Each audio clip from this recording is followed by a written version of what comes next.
flag of the United States of America and to the republic for which it stands, one nation, under God, indivisible, with liberty and justice for all.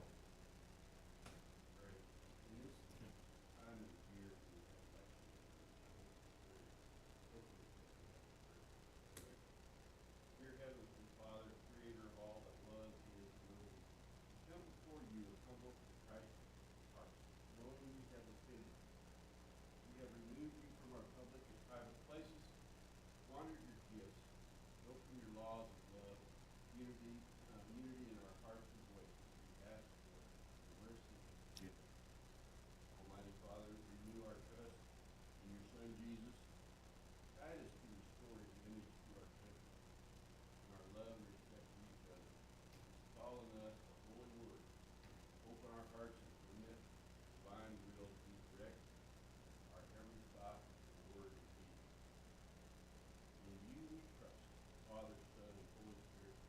Strengthen us to live our pledge. One nation, under God, indivisible, with liberty and justice for all. Amen.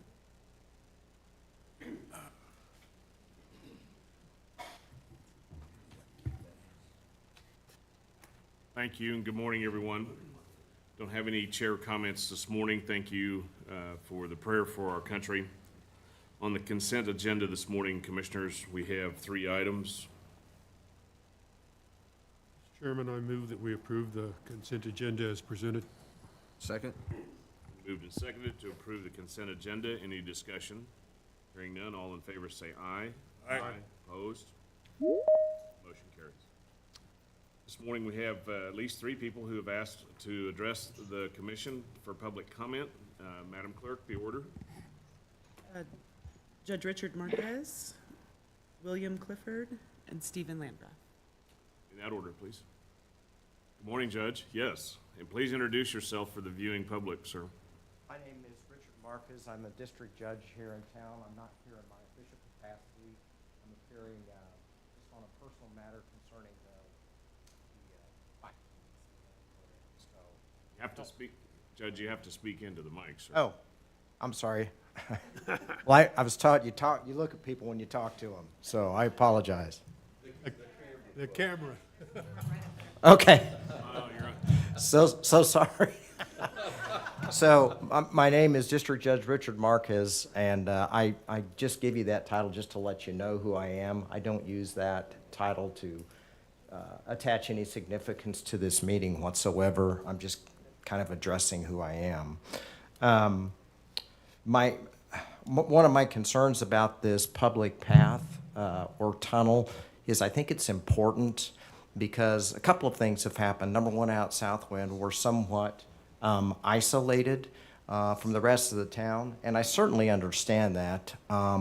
But when I first moved out here about 28 years ago, I used to bike extensively. I was doing triathletes and biathlons, all that stuff at that time. And I used to bike up and down 83. I biked out here. I biked all the way up to Scott City. It is terrifying right now because of the semi-trucks and just the increased traffic. And so my solution has been, okay, I get up at dark 30 on a Saturday, and I bike in on Old 83 into town across the South Main Bridge, and I have a little route I do there. Well, that's kind of been botched at this point as well. So you have to play the traffic schedule right, and you have to do a lot of other things to be concerned about your safety. I know it's a minor point, but having that ability to at least enjoy this area, bike relatively safely, walk if that's what you want to do relatively safely, I think that this tunnel can be an important thing. I don't know how crazy I am about the current location, but if we can get it approved, I think it would be helpful for everyone. Lots of folks out Southwind could come into town, and it could be extending the Bonnie Tally Trail and those things. And so those are my concerns. I'm in support of it. I'd like it to be lighted, of course. I grew up in Overland Park. I go back and I visit my sister. She lives in Olathe. And there are trails going through the nicest neighborhoods, interconnecting everywhere. You go up to Breckenridge, you go up to Dillon. there are trails everywhere because they don't want their citizens on the roads or the highways. They want them protected. So this seems like a good and progressive move that we could make if you see it appropriate. So thank you very much. I appreciate it. Hold on. Yes, sir. Questions for the judge while we have him here. Thank you, Judge. Appreciate your comments. All right, thank you. Am I free to leave? Yes, sir. All right. Next story. Dr. William Clifford. Good morning. Yourself for the viewing public. Yeah, Dr. Bill Clifford, appearing as a citizen. Appreciate the opportunity we have in our country to address our elected officials. I don't think I need to go to church on Sunday if I could come here to hear Larry every week. I'm also here supporting the trail project and the tunnel in particular. I know you discussed this last month and you heard from Mackenzie Phillips about it. And it's a great opportunity because the KTEX funding seems to be available for KDOT to cover this, so without county going to any expense. I think it's a great opportunity right now. We have the South Main Street Bridge being improved and a pedestrian bike trail being added there. Anything connecting us to that bridge would connect us to the complete trail system within the city of Garden City. Those of us who walk, those of us who bike like the judge, kind of run out of room. You can go left from my house or right from my house, but you're limited on where you can go. I have gotten out on the highway with my bike, with my golf cart actually. It's dangerous to be out there on the rumble strips. You're dodging mufflers, glass, many obstacles with trucks racing by at 70 miles an hour. I have pursued this bike path in the past, as many of you know.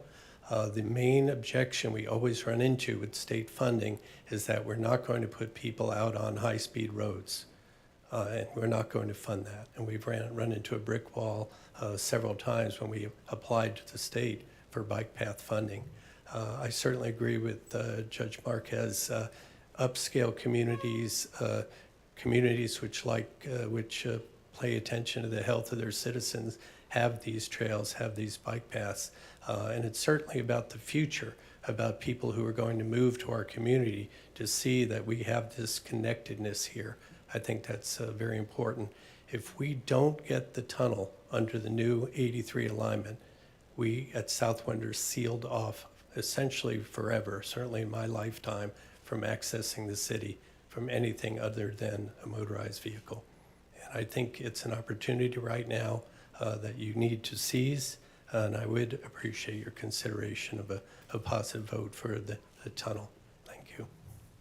Any questions for the good doctor and former commissioner and now soon-to-be senator-elect?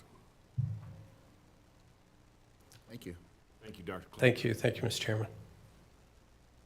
And Madam Clerk, Mr. Stephen Landgraf. Mr. Landgraf?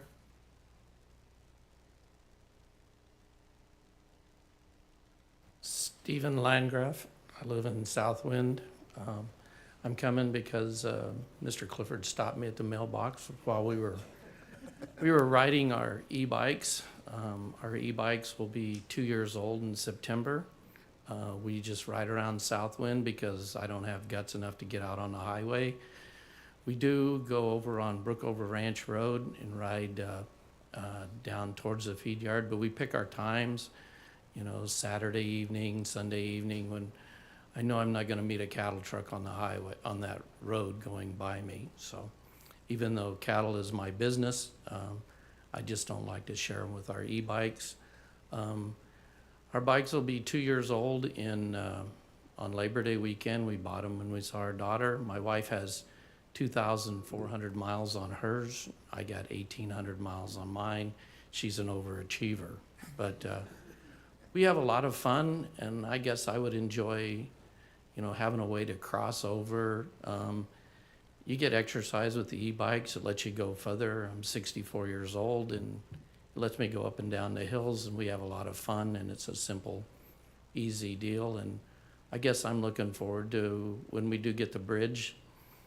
Maybe it's wide enough that, you know, we could ride to town, go to the new brewery downtown and the food courts and bike back home. It just seems like an all right idea.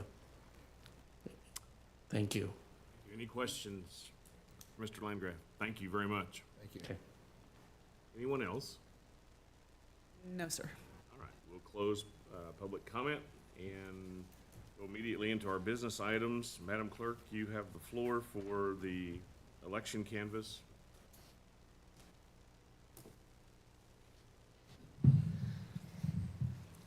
All right, good morning, Commissioners. Dory Munyon, Finney County Election Officer. We're here today for the canvass of the primary election. The first thing we'll do is that I'll ask you to please convene as the Board of County Canvassers in order to take these next actions. Mr. Chairman, Yes, sir. I'll offer the motion to recess the county commission meeting and reopen the meeting as canvassers of our election. Second, Chairman. Thank you. Moved and seconded to recess and to commence as the Board of Canvassers. All those in favor say aye. Aye. Opposed? Motion carries. Thank you. So the first thing we'll do as a part of Canvas, of course, is to review the provisional ballots. For each of those ballots, you will need to make a decision as to whether or not we should go downstairs and count them. We have established a board this morning, and with us today is Claudia Ward, Carolyn Boyd, Audrey Law, and Steve Nelson. And this will be our provisional board today. Once you make your decisions on the provisional ballots, they'll go downstairs, run ballots through the tabulator, and hand count some of the ballots. And then Vanessa will put together final results for us to review later on in today's meeting. So I've provided you all with a list of provisional ballots. If you can pull that up, that's what we'll go through right now. So the first set of ballots is C001 through C010. These ballots were cast by voters who were not registered by the deadline. Law requires that voters must register by the 21st day before the election in order for their vote to be counted.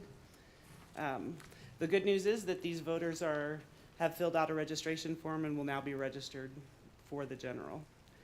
So for these ballots, I would recommend that you do not count. Do you want a motion on that, to that effect, or we want to do this all at once? We could do a total motion, or we could do them one at a time in sections. Yeah, I think we need to do them as separate motions in the groups that she outlines, because there could be some differences. Your motion, sure. I would move that we not accept C001 through C010 due to the reasons our clerk just provided. Second. Moved and seconded to not count C1 through C10 for the reason that the persons were not registered to vote prior to election day. Any further discussion? All those in favor say aye. Aye. Opposed? Motion carries. The next group of ballots is C011 through C013. These registered voters had a different name on the poll book due to marriage, divorce, or other legal proceeding, but they did complete a new voter registration application, and so will be all set for the general. Name changes and address changes are two of the most common things that we see as reasons for provisional ballots, and they are protected by the NVRA Act, and these ballots I would then recommend should count. Mr. Chairman, I move we accept C011 through C013. Second? All right, the motion is to count C11 through C13 for the reasons stated. Any further discussion? Hearing none, all in favor say aye. Aye. Opposed? Motion carries. All right, the next group of ballots is C014 through C042. As you'll see, this is a very big section of ballots. These are registered voters who moved anywhere within the county and voted at their new precinct.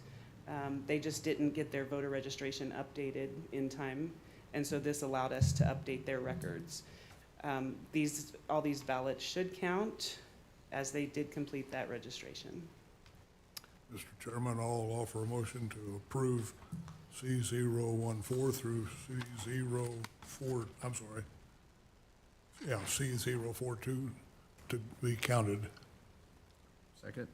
Moved and seconded to count C14 through C42 for the reason that registered voter moved in the county and registered at the time of voting. Any further discussion? All those in favor say aye. Aye. Opposed? Those ballots count and motion carries. Thank you. The next ballot is C043. The registered voter requested an advance ballot and then ended up not voting that mail ballot and instead came to the polls to vote on election day. I do recommend that this counts because I have verified that the voter did not return their mail ballot, and so we know that they did not cast multiple ballots.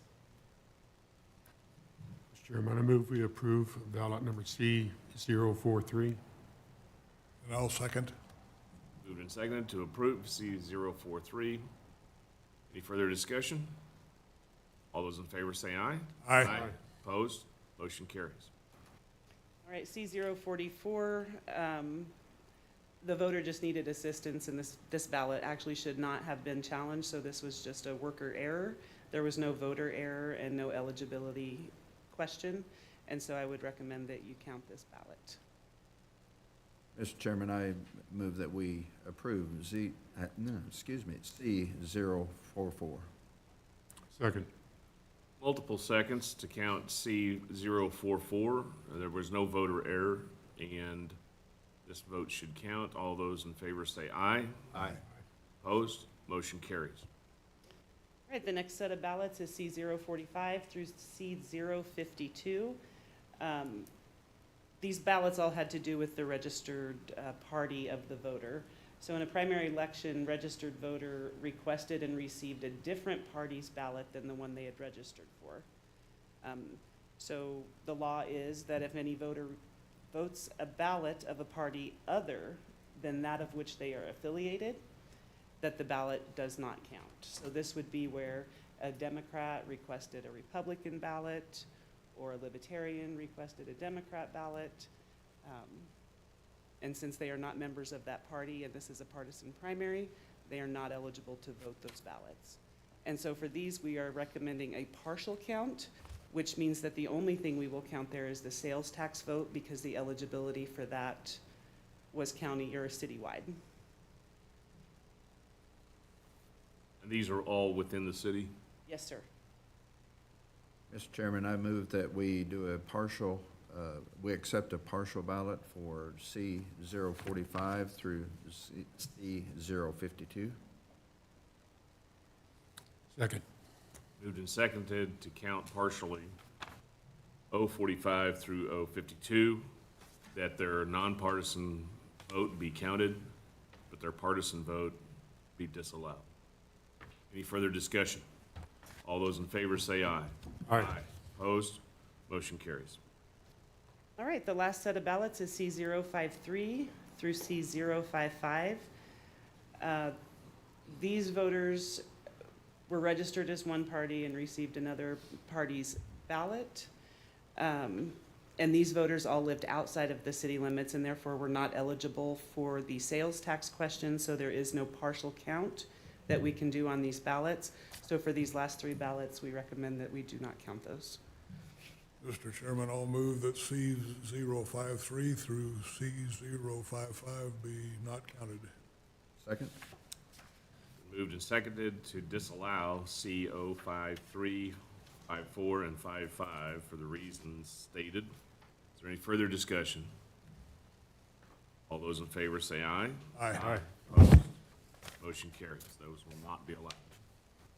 Okay, so as it stands, we will go downstairs. The board will go downstairs with Vanessa, and they will be counting 34 ballots in full, 8 partial ballots, and there are 13 ballots that will not be counted. If there's no other questions, we'll excuse them to do that work and be back later when they're finished. Thank you. Thank you. Mr. Chairman, I move we recess from the Board of Canvassers and resume as Finney County Board of Commission. Second. Moved and seconded to recess as Board of Canvassers and to take up general session of the Board of County Commissioners. Hearing no further discussion, all in favor say aye. Aye. Opposed? We're back in regular session, and we'll begin our business items agenda this morning. Jenny, East Side Sewer District number 1. Good morning, Chairman and Commissioners. Jenny Hamill, Assistant County Administrator and Finance Director. The first item I have for you is East Side Sewer District user rates. During the budget preparation, we reviewed the user fees, and they were determined that we needed to adjust those. The sewer district rates were last updated in May of 2001 by Resolution 11, 2001. Since that time, the debt for the creation of the district has been paid off, and those fees remained in place as they were at that time.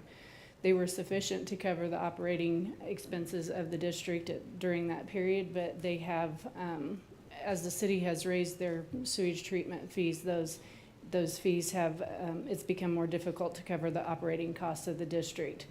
This new resolution will set the fees for the county portion, plus the city sewer treatment fees as they may be adjusted from time to time. This will allow for clarity in determining user fees, as well as allow for city increases without reducing the usable funds in the county, of the county when the treatment costs increase. We are asking that the residential rates be set at $11, and if they are occupied, they will have the city rate on top of that. And we are asking for commercial and industrial rates to be set at $16.50 for the county portion. If they are occupied lots, they will have the additional city fee of $34.50, and the campsite fees be raised to $1 per day. Your alternatives are to rescind Resolution 11, 2001 and adopt Resolution 11, 2024 to set the Finney County Sewer District number 1 user rate schedule as presented at $11 for residential plus city treatment rates, as they may be adjusted from time to time, and $16.50 for commercial and industrial plus the city treatment rates as they may be adjusted from time to time, or 2, adopt the Finney County Sewer District number 1 2025 user rate schedule with changes. Staff recommends alternative 1. Questions for Jenny?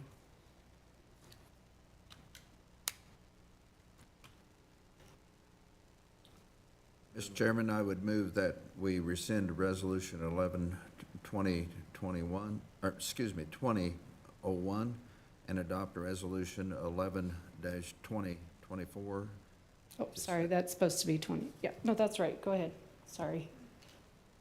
I do make mistakes now and then, so you're okay to stop me. To set the Finney County Sewer District number 1 2025 user rate as presented at $11 for residential plus city treatment rates that may be adjusted from time to time, and $16.50 for commercial plus city treatment rates that may be adjusted from time to time. I'll second that. Is there any further discussion? All those in favor say aye. Aye. Opposed? Motion carries. We've got a new resolution.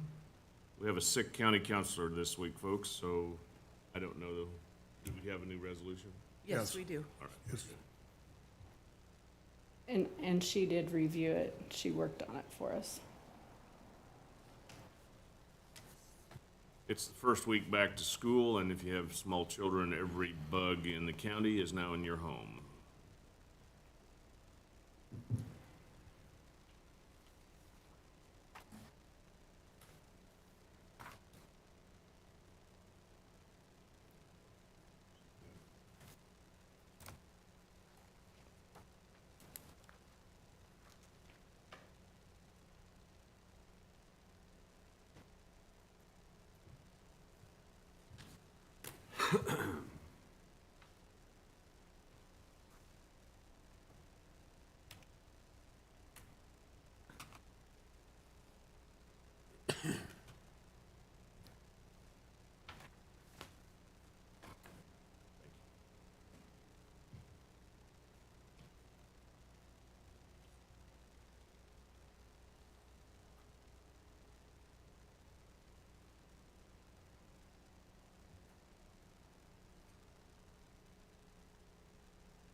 next up on our agenda is to have a public hearing for East Side Sewer District Number 1.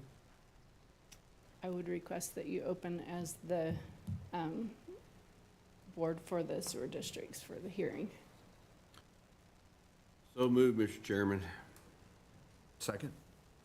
Moved and seconded to open recess from general session and open up Sewer District Board. All those in favor say aye. Aye. Opposed? Motion carries.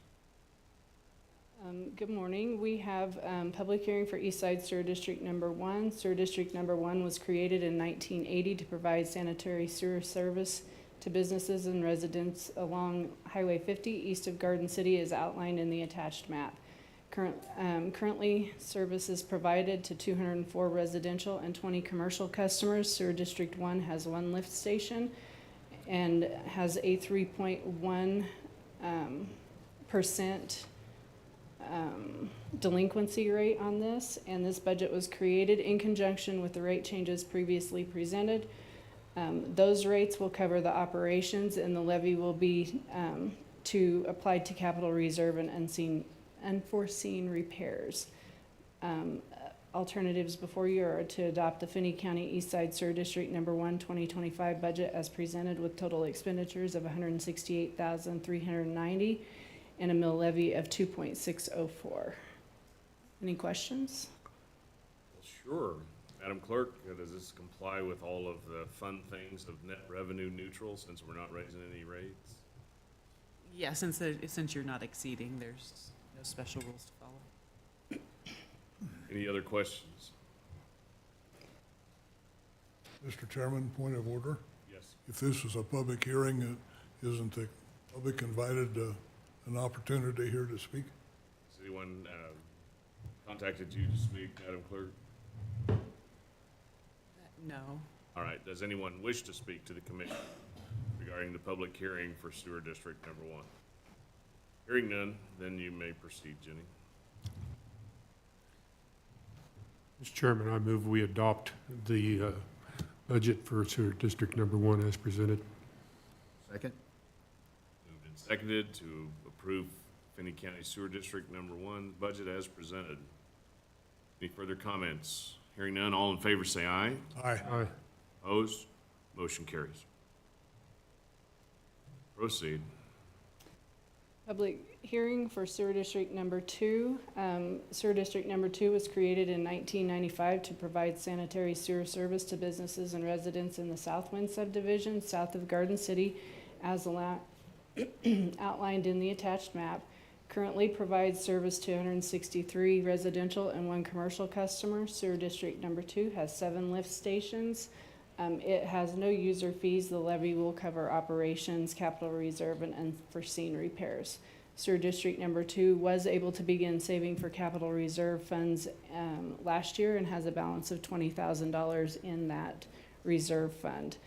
This sewer district has a 0.8% delinquency rate. Your alternatives are to adopt the Finney County Sewer District Number 2 2025 budget as presented with total expenditures of $67,215 and a mill levy rate of 3.324, or adopt the Finney County Sewer District Number 2 budget with changes. Any questions for me? I don't have any. Mr. Chairman, I should have asked this on the first one. It applies to all 3 sewer districts. You mentioned on the first one, 3% delinquency rate. This one, 8%. Round. 0.8%, less than 1. 0.8. I thought you said 8. No. Okay, 0.8. Yes. My question, though, is still applicable, and that is, are these delinquency rates stable? Are they going up or down? Actually, all 3 of them went down this year, 6.9% for Sewer District Number 1 last year, 1.3 for Sewer District Number 2 last year. Thank you. Any other questions? Motion on the budget for the Board of Sewer District Number 2? Mr. Chairman, I move that we approve the Sewer District Number 2 2025 budget as presented. Second. Seconded to approve the budget. Madam Clerk, is there any net revenue neutral implications since the budget is this? Yeah, no. Very good. Having complied with all the technical requirements of our friends in Topeka, all those in favor say aye. Aye. Opposed? Motion carries. Sewer District number 3, Jenny? Sewer District Number 3 was created in 1998 to provide sanitary sewer service to businesses and residents in Towns Riverview and Towns Riverview South. Those are southeast of Garden City, is aligned in the attached map. Once completed, a section of Sunset Terrace subdivision will also hook into the district. It is currently hooked in, but I do not believe that they have any homes out there that are tapped into it at this time.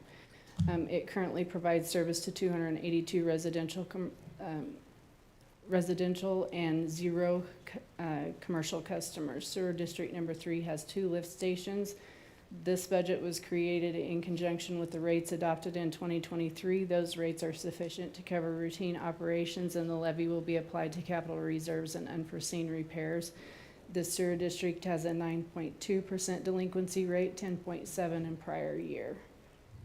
And there is still a debt service on Sewer District 3 creation. We have about 18 years left on that one.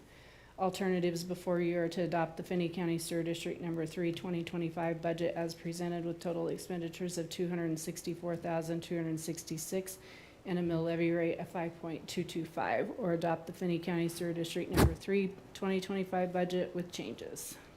Any questions? Sewer District, Commissioner Fischbein. Yes, it is. Mr. Chairman, I move that we adopt the Sewer District Number 3 2025 budget as presented. Second. Been moved and seconded to approve Sewer District number 3 budget as presented. Madam Clerk, is there any, have we complied with all the net revenue neutral statutes?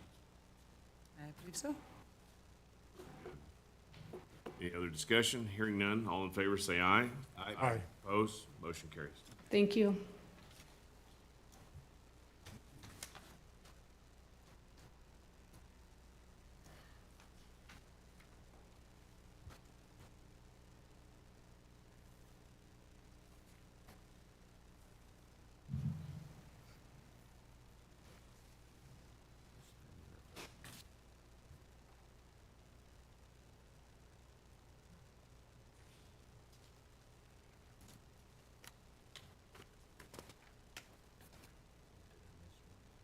You missed one.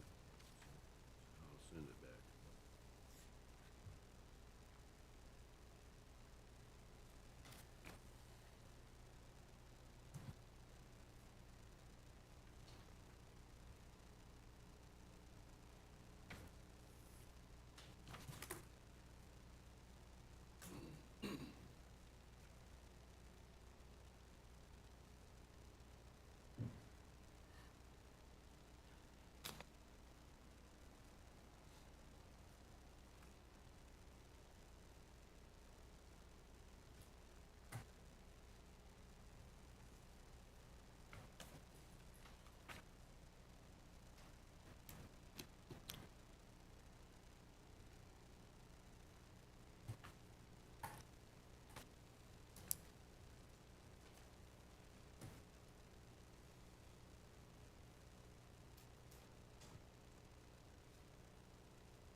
Probably need to backtrack a little bit with regard to Sewer District number 2 and number 3.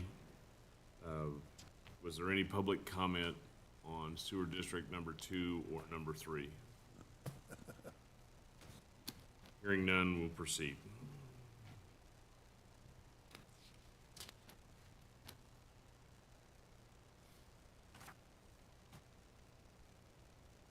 Mr. Chairman? Yes, sir. I would move that we close public hearings for the sewer district budgets and reconvene as Board of County Commissioners. Second. Moved and seconded to recess as Sewer District Boards for 1, 2, and 3, close public hearing, and to go back into general session. Any further discussion? Hearing none, all in favor say aye. Aye. Opposed? Motion carries. Back in session. And Mr. Thompson, now you're up. Please introduce yourself for the viewing public. Good morning, Chairman and Commissioners. I'm Dante Thompson, a planner with Neighborhood and Development Services.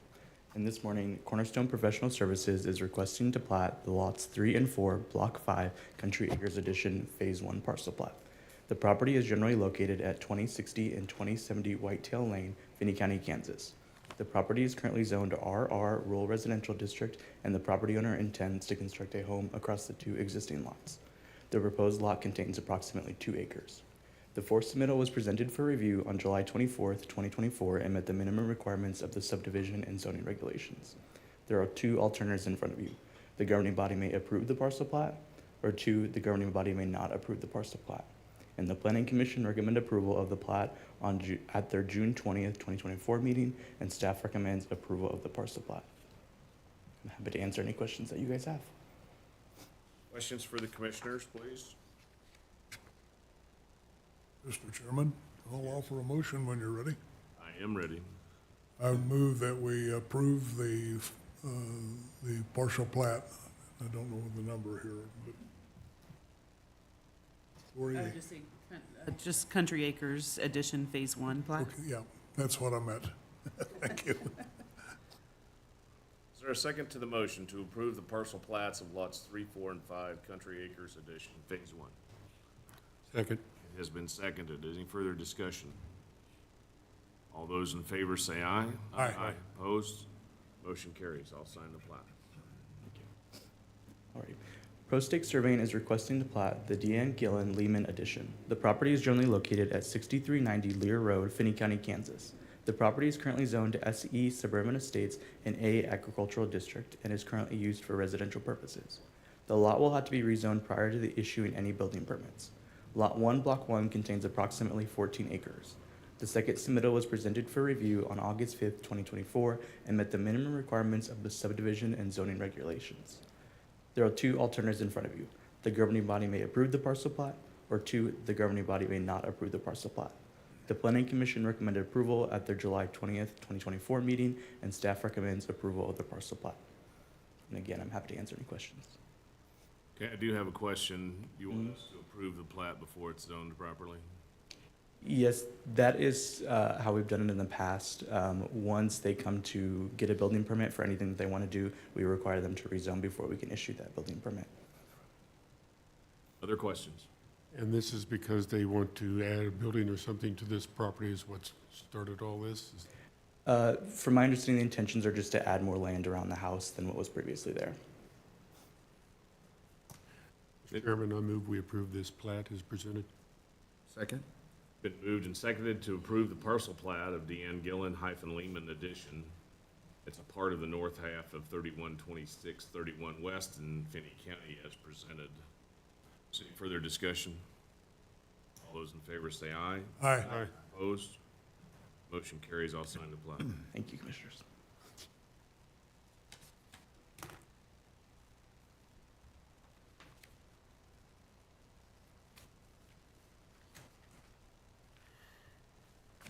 Madam Clerk,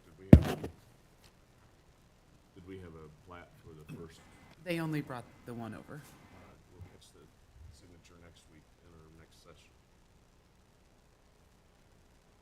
Okay, this begins the fun part of our hearing today is the KDOT discussion as discussed with the public during the public comment. And Mr. Administrator, you're noted on the agenda for the US 83 KDOT discussion. Yes, do we have anybody online that's joined us for that discussion? Is Rogan online for that? Yes. We go ahead and bring him in. You also have the district engineer here as well, and the county's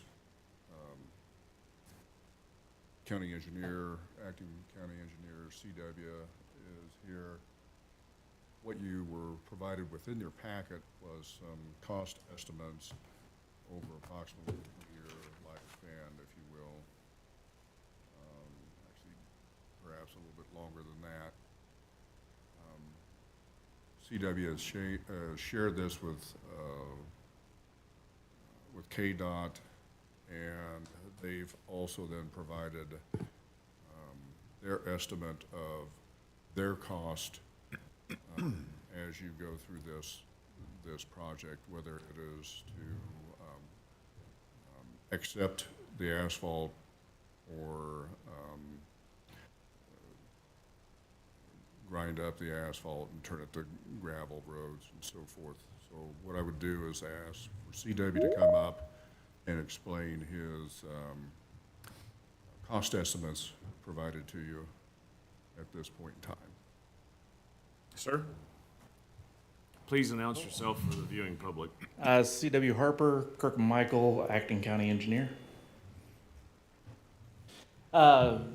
Basically, what I've done for the cost estimate was used our current 2024 cost for maintaining county roads, for doing chip seals, crack seals, maintaining gravel roads, and also the mill and overlay this year. KDOT presented us with 3 options. Option 1 was the disjointed 83 that we weren't really interested in, so we didn't consider that one. Option number 2 was KDOT overlaying the roadway and then turning it over to us and the county maintaining it. At the county's cost, KDOT wouldn't have any additional cost beyond the overlay. And option 3 was the KDOT would provide the county with a lump sum payment to help offset some of their maintenance costs over the time period. And then I included option number 4, which was gravelizing 83 and maintaining that, and basically the cost to the county to maintain the gravel road. The KDOT, when they reviewed the option number 3, they removed the mill and overlay, basically saying that if you wanted the mill and overlay, essentially they would do that and turn it over to you. And you just have crack sealing and chip sealing. The way the costs break down is the cheapest option for maintenance is actually option 2, with KDOT overlaying it, and then just the county doing minimum maintenance of crack sealing and chip sealing. Option 3, obviously KDOT's giving you a lump sum payment to help cover some of those costs. The issue is that we don't know what condition 83 is going to be in when you accept it. Essentially, we've got another 2 years of 83 traffic on that road, 2-3 years, of heavy truck traffic traveling down 83, and we don't know exactly what sort of condition it will be when we accept it, and it might or might not need major renovations. The minor maintenance might not really hold up that well on it. So, maintaining a gravel road is actually more expensive than the minimum maintenance of the asphalt road. As long as we do minimum maintenance on the road, which is basically just crack and chip seals, and it up until the point where it would require a major renovation of a overlay, it's cheaper to maintain it as a gravel road or as a asphalt road. Okay, questions for the commissioners? And you do have KDOT on online if you have any questions for KDOT as well at this point. Well, the question I kind of have is the payment that KDOT's proposing is? I think it was $435,000, I believe. Is that correct, Brogan? Yep, that is correct. And essentially what we did for all of these timelines and these estimates is they're reduced to 15 years rather than the 30. And I appreciate CW providing the 30 years. We still use it to interpolate the inflation costs and that stuff. But yes, for the lump sum option, the new estimate without the mill and overlay, and we replaced it with the chip seal, came out to about $435,000, and we rounded that up to $450,000 we would provide to the county for maintenance.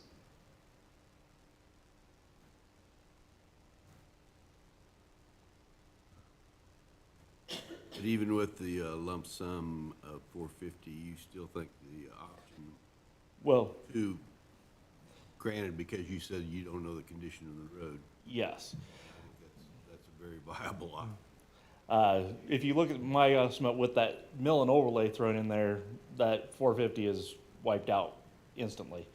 And with not knowing what the condition is, there's a good chance that it will need a mill and overlay inside that first 15 years. It's just kind of a matter of not knowing.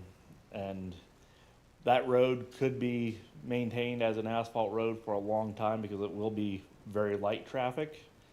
You will have to do some minimum maintenance of just, you know, crack seals and chip seals to just kind of keep Mother Nature off of it.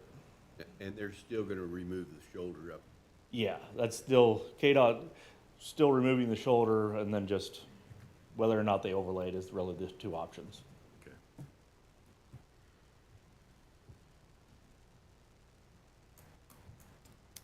Mr. Chairman, I was leaning toward the lump sum option in that for the foreseeable future, it probably still could be asphalt with some crack sealing and so forth. But I hadn't really thought about what your comment is, the condition as we receive it. And I think of a sewer system that we received that wasn't in the best condition that, or wasn't in the condition that we thought it might be when we received it. So, but the other point that you just made here at the end is the traffic after it's received is going to be considerably less. Yes. Maybe a tenth of what it's, or maybe less than that. Yeah, probably like 100th. Yeah, less than a tenth, actually. So I'm still, now I'm kind of caught between number 2 and number 3. Mr. Chairman, Yes, sir, as long as it's not a motion. More discussion. not allowed any more discussion?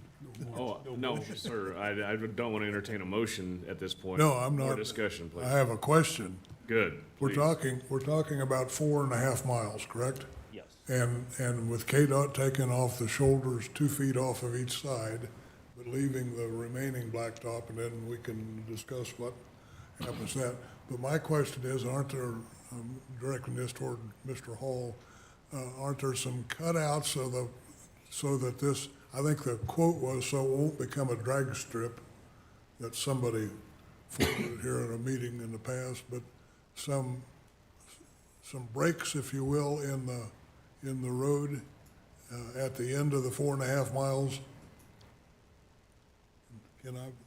You may ask him, and Mr. Hall, would you, so the public can hear you, sir. Ron Hall, Southwest District Engineer for KDOT. The roadway would not connect to the new 83 alignment at each end. That would be done through intersections. But the remaining, the option number 1 was just doing the portions that needed to be done for access. And the option 2 is to run the entire route as it exists, save those connections at each end. And the other thing that I will bring up relating to the maintenance side of it, if we do the overlay of option 2, we will use a softer asphalt mix that will handle the lighter loads better. The mix that's out there right now is designed for the heavy loads, and it's going to be a cracking problem. So, just so you have that information. You were not district engineer, but you were a county taxpayer. Which of those options would you lean toward? I hate to give you guys my recommendation, but I will, since you asked. I would do option 2. Okay, thank you, Ron. And mainly because I am the district engineer, and I know that that's gonna behave better and serve the county better over the long haul. Because you really don't want that existing stiff asphalt pavement to maintain. What's out there now is gonna take a lot more crack sealing than what would go down on this overlay. Well, my concern about the lump sum is that somehow or other that'll get spent and not necessarily where it was intended today. So my leaning is to option 2. One more question. On the, between Parallel and Plymell, that will be continuous through there? Or trying to recall the maps, or there's a section in there that's taken out? There are not any intermediate sections taken out. Okay. We've disbanded that idea. Okay, okay. My question, is the lighter overlay very similar to what we already using on our existing blacktop roads in Finney County? That I don't know. We use commercial HMA. Commercial grade, it'll still be it'll be a step up from that, but it'll be a softer mix than what's on there now. Thank you. Okay, my concern is that what's the cost of crack sealing if we leave the existing highway over the next 15 years? Who can guess? Well, that's why I'm asking the experts. I mean, leaving it is basically option 3 there of crack sealing and chip sealing. Like I said, they basically in 2035, instead of including a mill and overlay, they just did another chip seal, which would be about $200,000. Okay, so help me with my simple math. Take option 3, take $450,000, and we might spend $200,000 chip sealing the 4.75 miles over the next 15 years. We'd spend basically that $450,000 doing chip and crack seals. Over the next 15 years. Yeah. And the life of the asphalt that they're putting down might be much longer. It could be much longer. With the light traffic that you have, that asphalt road could last for a long time with minimum maintenance. In option number 2. In option number 2. It could last for a long time in option number 3 too. It's just a matter of option number 3, we really don't know what we're inheriting. It could be fine for the next 30 years. It could be fine. Like Ron said, the mix that's down there now is intended for heavy trucks, and it's going to have more cracking and stuff like that. It'll probably have more maintenance to it in the crack and chip seal than option number 2. Mr. Chairman? Yes, sir. May I ask if staff has any comment from the road department, if they would like to comment on this issue? That's where I was gonna go next, yeah. Please introduce yourself to the viewing public. Kenneth Jones, I'm the Road and Bridge Operations Coordinator. I would like to see you lean towards option 2, where we start with the fresh road. Your minimum maintenance is gonna be your chip seals, your crack seals. On option 3, with 2 more years of heavy truck traffic and windmills and everything else across there, we don't know what we're getting to begin with. But even if you went out there right now, you're gonna be crack filling it in the next year. So you're gonna start off spending half of that money right there, and then going, in my opinion, option 2 is the better route for the county, the least expensive route for the county. So if I'm summarizing this correctly, the person that's going to be in charge of the roads, that's you, wants us to do option 2. Our engineer wants us to do option 2, and the guy who takes care of the roads for the state thinks we ought to do option 2. Have I missed anything? That's what I heard. All right, thank you. Well, my question to all 3, Mr. Chairman, is we have one homeowner who has asked for the asphalt road to remain in place for that home. It doesn't appear to me, I mean, yes, it would be changing, but it doesn't appear to me that would be changing as significantly as if we had gone to gravel like we had originally made a motion for. Am I missing anything there with regard to addressing that homeowner's concerns? With option 2, they would still have the asphalt road. That's the way, I Yes, just want to make sure yes. I'm clear and understanding that so we can respond to that as well. Yes. We did 12.5 miles of mill and overlay, and it was just short of $4 million. And that was on what road, though? That was old Highway 83 West Fork and Annishear, which do have a lot of truck traffic, no shoulders or anything. So, again, with the cracks and everything, if we don't stay on top of them, then we end up with like old 83, where it was falling completely apart. And then your only option is the mill and overlay. There's no other options there. Any other questions from the commissioners? Hearing the consensus of the commission, I believe a motion to rescind our recommendation to KDOT on the gravel roads, repurposing to gravel needs to be done. I would, And that we also then need to also move and recommend to KDOT that we would accept proposal number 2. I would suggest we do it in 2 motions, Mr. Chairman, and I would make the first motion to rescind our previous motion about an all gravel road. Second. It's been moved and seconded that we rescind our motion to recommend to KDOT to repurpose the 4.75 miles to gravel. Any further discussion? All those in favor say aye. Aye. Aye. Opposed? Motion carries. Second motion, Commissioner Pishney. I would further make a motion that KDOT overlays and turns over to the county that section of road at, well, I don't have the total cost, I guess, but that we do it as option 2 on our spreadsheet. Second.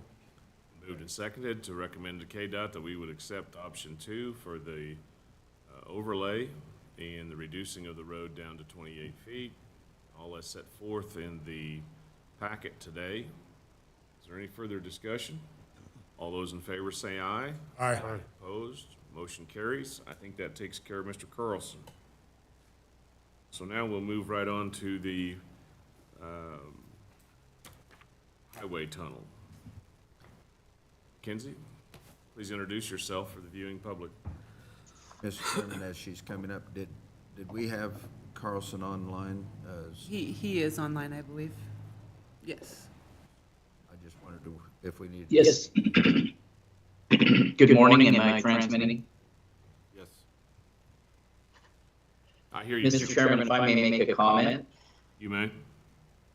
Okay, I appreciate the county's thorough consideration of this and our interests. So thank you to you and the commission and the everyone on the professionals that contributed to that. I did have one thing for the commission to consider that I brought up at the previous meeting, and that was a request to vacate the east-west quarter section easement in section 19, township 25, range 32. If the commission would consider that as part or maybe separate from this, but there were 3 reasons for that request. One is a nuisance due to truck traffic that follows Google Maps and shows up in my front yard with semis.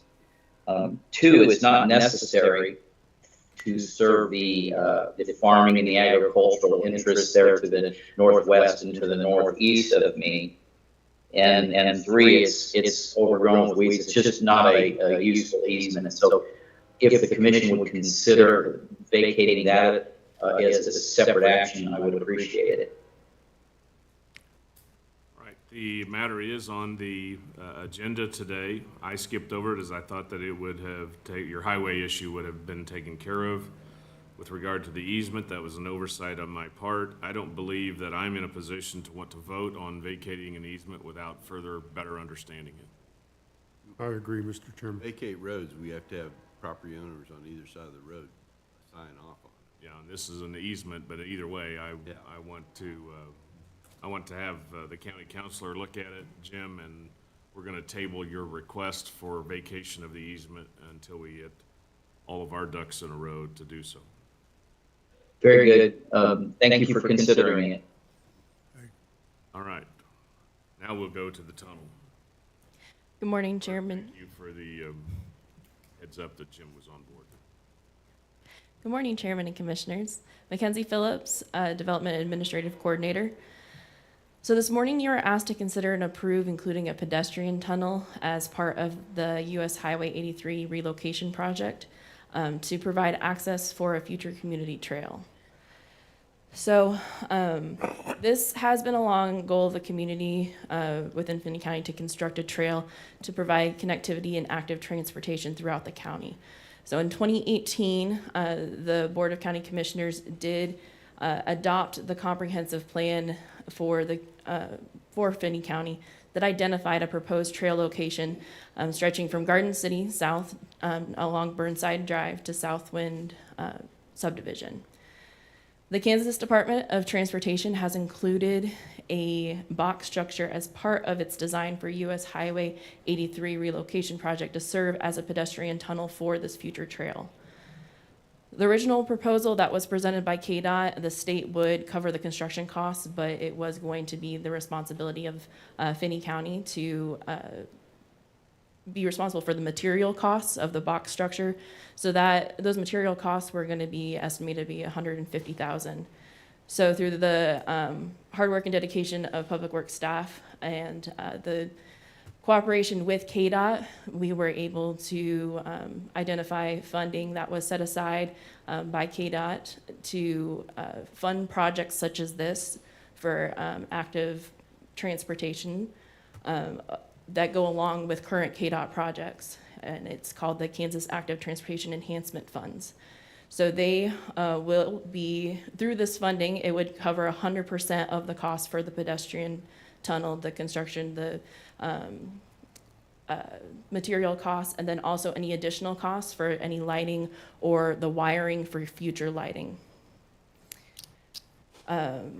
Before you this morning, you have two different alternatives.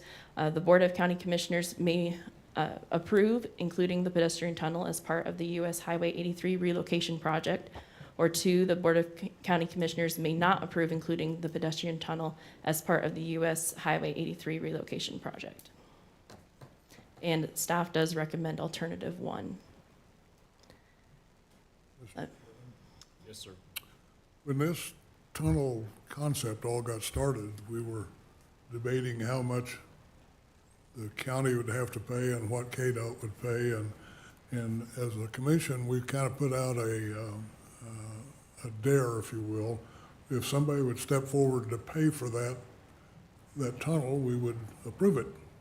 I mean, that was sort of the consensus here, except for our chairperson. And in looking at what's presented now, it's paid for.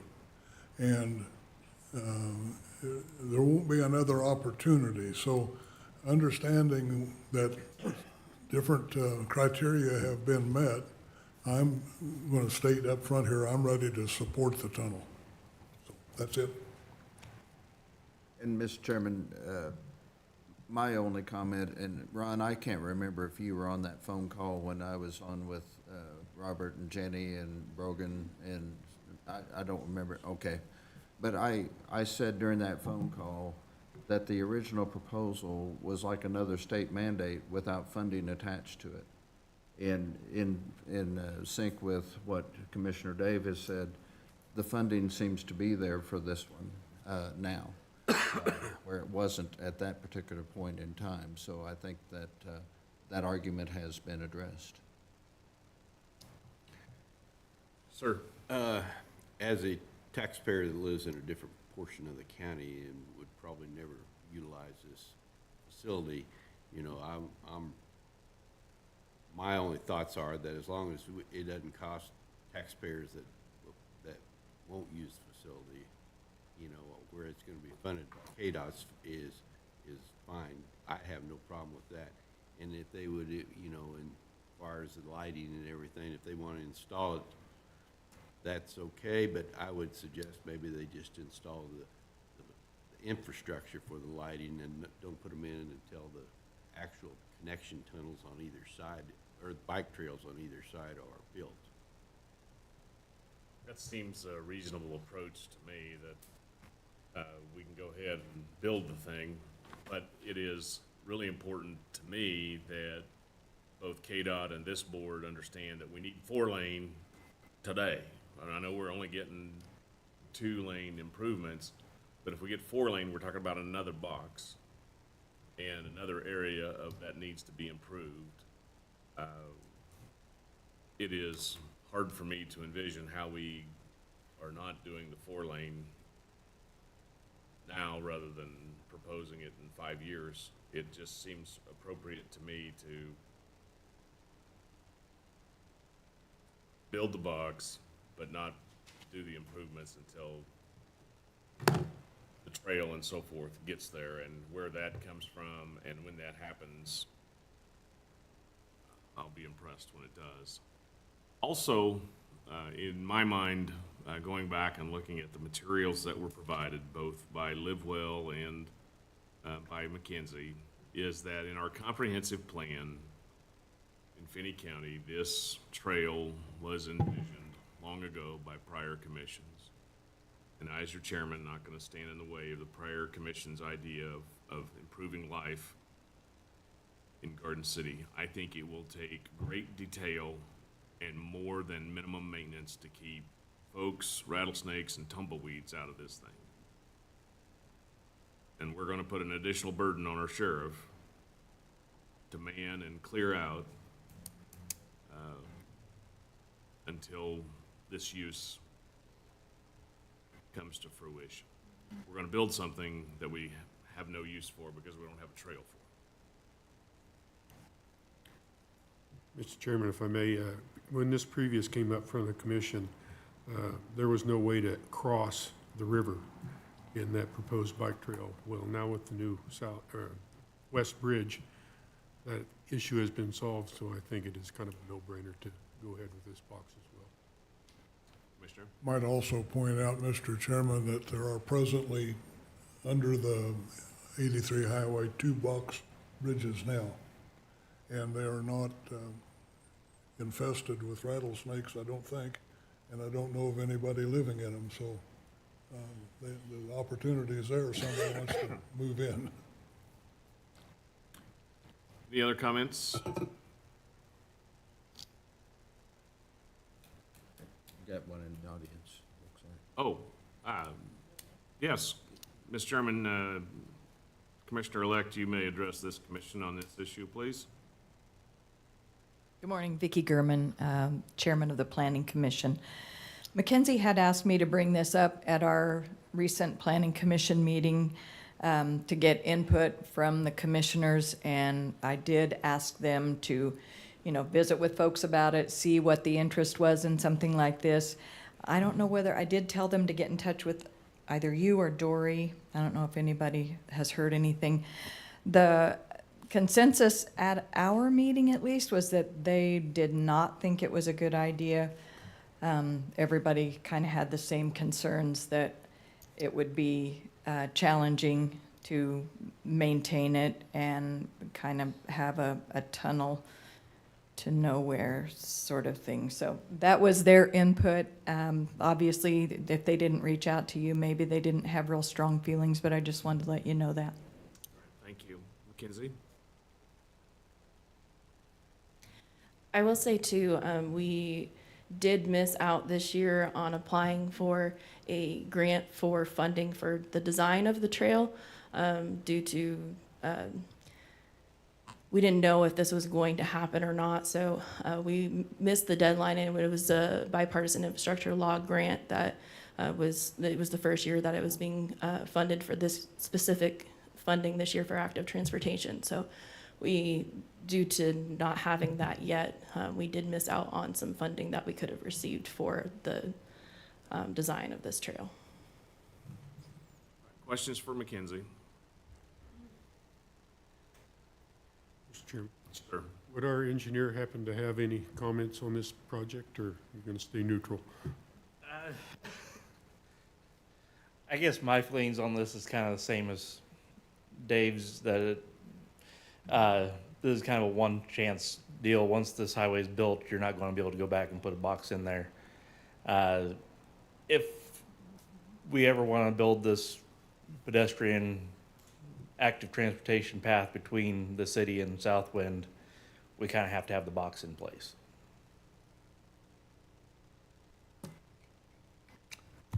Mr. Chairman, Go ahead, sir. Well, I was going to make a motion that we approve including the pedestrian tunnel as part of the Highway 83 relocation project, as long as our, and instruct our administration or administrator, excuse me, and engineer to assure proper funding as has been discussed today.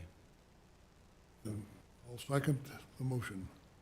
It's been moved and seconded to include the pedestrian tunnel as part of the US 83 relocation project, contingent upon the administration providing and receiving 100% funding for the tunnel through the Kansas Active Transportation Enhancement Funds. Is that what I understood your motion to be? That is correct. And a second? That's what I seconded. Any further discussion? All those voters say aye. Aye. Opposed? Nay. Motion carries. Thank you. Thanks, Mackenzie.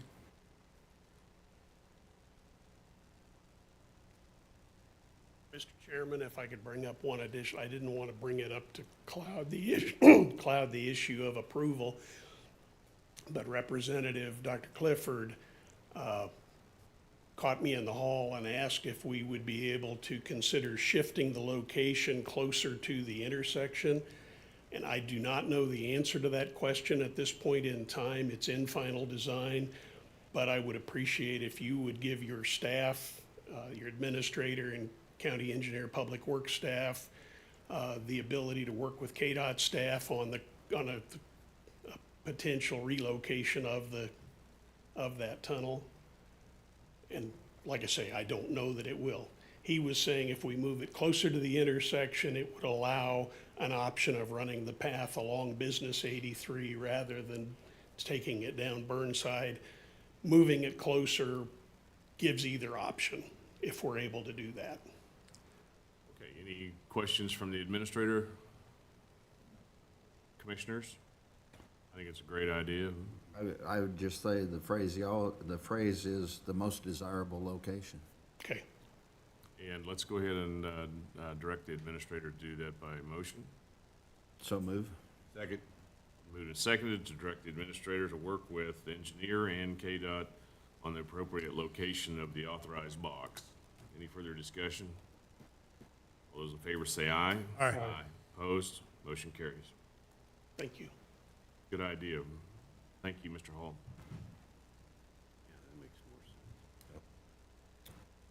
Thank you, board. I just want to say real quick that we will go ahead and make the changes to the county-state agreement, and like I said, we will work with the county to ensure the best location possible. But you guys will be receiving the updated county-state agreement, and look forward to talking to you guys again. Appreciate your time and attention and suffering through our issues. We really do No appreciate problem. the state's effort on this, and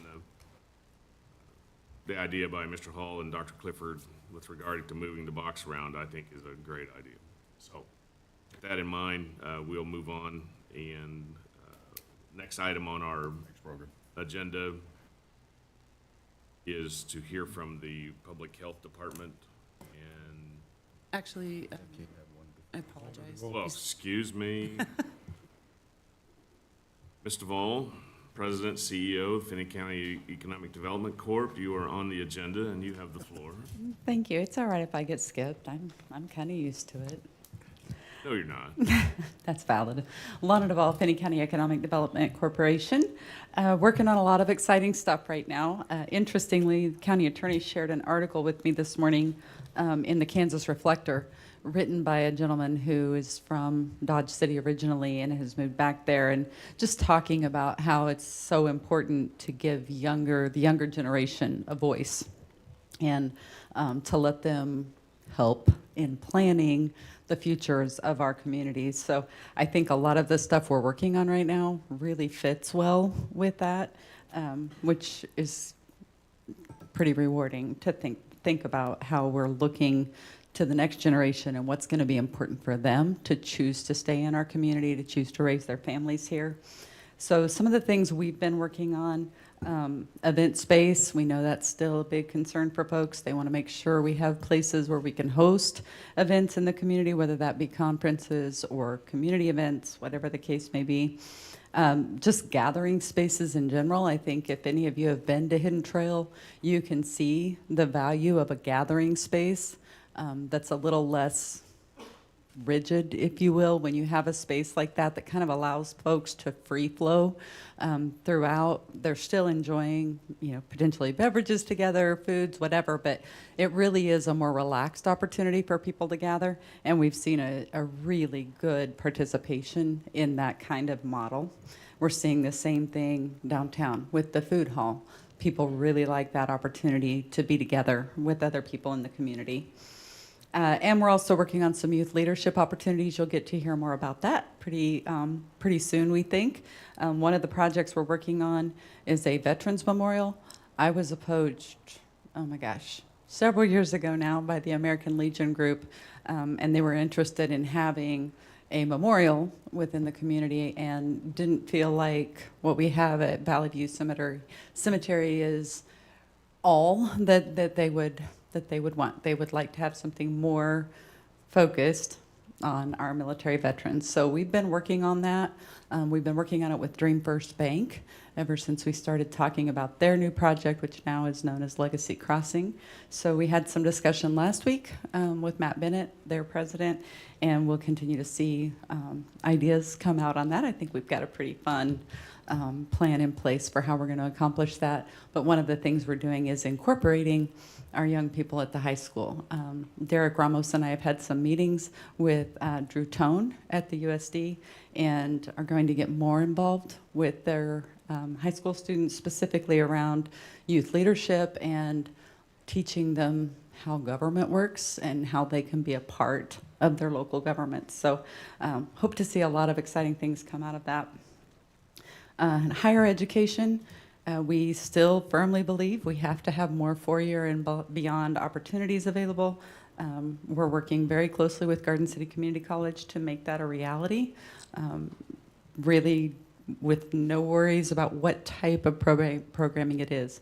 Right now we've got some of the high-need opportunities available here, like social work, elementary education, nursing. Some of that's available, but it doesn't really meet the needs of a first-time college student. Those are more geared towards people going back as non-traditional students, and we really need to increase the opportunities for students to look at Garden City as a place where they can do all of their education in one fell swoop, just like they would if they were going off to Lawrence or Manhattan or Wichita. So we'll continue to work on that.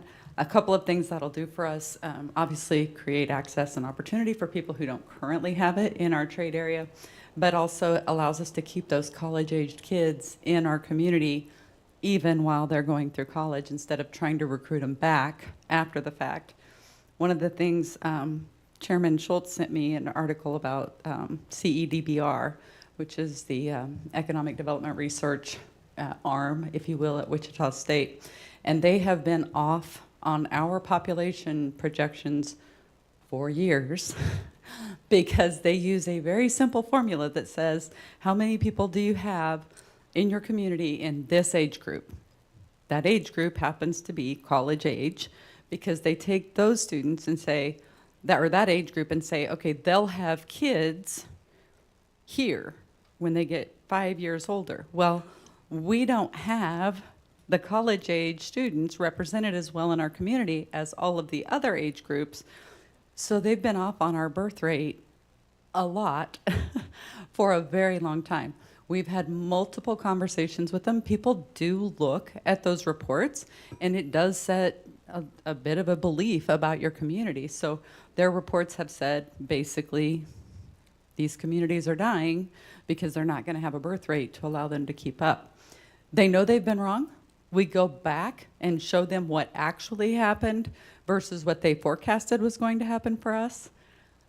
They also know that we have identified what causes the problem, but nothing ever changes with it. So we continue to tell the story as we know it to be true versus as others would believe for us. And on that same kind of line of thinking, a lot of the things that we've had to take on, if you will, and had to challenge at the state level when it comes to data analysis and looking at our highways, looking at our needs versus the needs of other parts of Kansas. I think the Supreme Court ruling last week may actually be a benefit to us. The Supreme Court has ruled that governmental contractors are subject to open records. So the hurdle that we often come up against is proprietary. It's a black box model. You can't see how we came up with those numbers, which, as you can imagine, is very frustrating for a guy like Shannon. So this may actually end up being a big help as we work to advocate for our community and prove that we shouldn't have lost representation in the last redistricting, and we certainly need to have more services available in our corner of the state. And that's all I have for you. Happy to answer any questions you have. Questions from the commission? Hearing none, yes, sir. Couple of quick questions. The big complex out on the east side of town, the Star Bond, kind of, what's the progress there if you're in the know? When's that going to develop so they can open the door? Well, I think their plan is it'll be open in less than a year. Certainly, they were putting on skin on the building last week, so it looks to be making good progress now. So hopefully, they're still on track to get that done. They're looking at a further development in addition to that now. So hopefully, all of that gets through Commerce and gets signed off on, so they can just now that they're started, they can just continue to build that out. And then, Lana, over by our new high school, I see some tanks, and out on Tim's development, some tanks. And I think I read somewhere where that's the same company that we've not had here before. Is that right? That's right. That's Maverick Convenience Stores. So we signed those contracts with them a little over a year ago to get those lots sold to them. This was their first foray into Kansas. We were the first land that they settled on, which is kind of exciting. I have visited a couple of their locations in Colorado. They're very nice facilities. Their tagline, I believe, is "Adventure starts here," something like that. So very nice facilities. I think they'll be a nice addition to the community. Be a typical convenience store? I would say higher end. Yeah, higher end convenience stores. They do offer different food options, more fresh food options in their facilities. Thank you. With regard to the, well, excuse me, you had a Go ahead. question. I'll wait. Thank you, sir. What piqued my interest about your presentation was the bank and the area and legacy crossing with regard to veterans. Can you flesh that out a little bit more for the viewing public as to what's being considered? Just a little bit, yes. We really don't have any concrete plans yet. One of the things we're doing is rerouting walking path through Legacy Crossing as that comes to fruition. We had that conversation with them back in 2018 or 19, whenever it was they first secured that land for their project. So we had the conversation with them then that we could improve the flow of trail traffic if we were able to locate it through them and kind of follow McCoy, if you will, to get to the other side of Kansas Avenue. So in those discussions, it just happened that the timing was really close to when the Vets for Veterans and American Legion group had talked with me about wanting a Veterans Memorial, and it just made a lot of sense to incorporate that as part of their green space.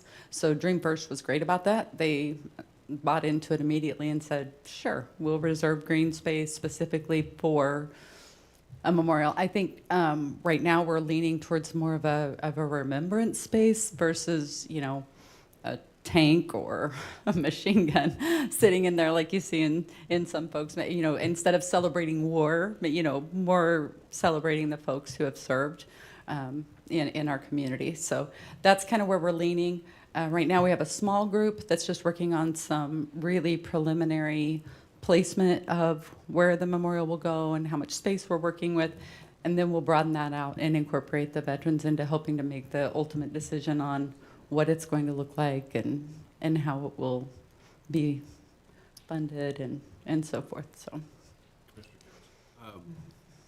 Quick question on the Maverick deal. The one location is primarily for trucks and the other is primarily for cars. Is this kind of what they're thinking? Well, I wouldn't say primarily. You know, certainly the location up by the high school is more suited for commuter traffic. So that will likely be their customer base there. But in general, their locations are really designed to serve either, but still a heavy focus on the commuter traffic. So more designed for families who are traveling and for individuals who are traveling versus truck traffic. And back to your account on birth rates and things, do you know when's the FTE account for students? When do they have to turn those in? Oh, it's usually in September. I don't know what the date is, but 20th of September. Be interesting to see what everybody's FTE is. yeah, and you know, certainly, yeah, as you know, you've probably read in the paper, they do have concerns at the school board level about what's going on with student enrollment.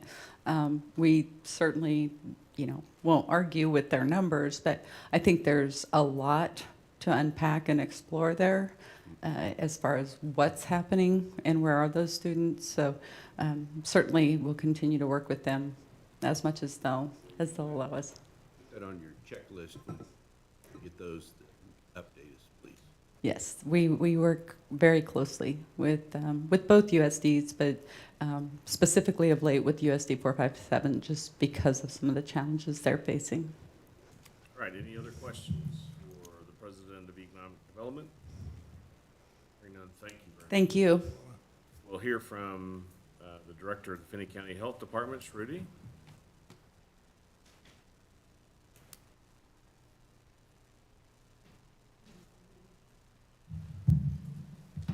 Good morning. Shruti Chabra, Finney County Health Department. Mic down a little bit lower. I thought I was taller. Dr. Selma tells me all the time to lean forward into the microphone. Thank you. Thank you. Shruti Chabra, Finney County Health Department. I'm here to request authorization to close the clinic for 2 days on August 29th and August 30th. We will be organizing staff retreat for our staff to come together on public health mission, vision, values, and ethics. The retreat is an opportunity to reset and recharge and ensure that we understand our public health mission, we understand the ways it has shifted over time and the ways our tasks will be shifting over time as we look to the future. So as an overview, it will be organized on the 29th and 30th at the Clarion Inn Banquet Center in Garden City. And the theme is Empower, Engage, Excel. It will be an opportunity for the team to reflect on our shared goals, reinforce our ethical standards, rejuvenate our dedication to public health. And we will have speakers from KDHE, from Finney County, from KU and WSU, and they will, the discussion and activities are aimed at building our internal capacities and systems to meet the needs of our community. So as an example of the things we will be talking about, we will talk about the history of public health, the foundational services model of public health, how the foundational services of model has shifted a little bit with the addition of equity and social determinants of health, and so what that means in terms of tasks that we should be doing. We will be also talking a little bit about resilience tools. This will be this will be a training for staff to understand the tools for application in their own day-to-day work and with their team, but also tools that they would be teaching to our clientele and community. The request for closure is to facilitate the entire team to fully engage without any distractions in the 2 days. and that will make it a more meaningful and more impactful experience. We will communicate the closure, if authorized, to our clients in advance, and we will try to meet their needs through rescheduling. The retreat it is planned under our workforce development grant. The grant is from 23 to 27, and it focuses on improving local public health agencies' workforce, foundational capabilities, and data infrastructure.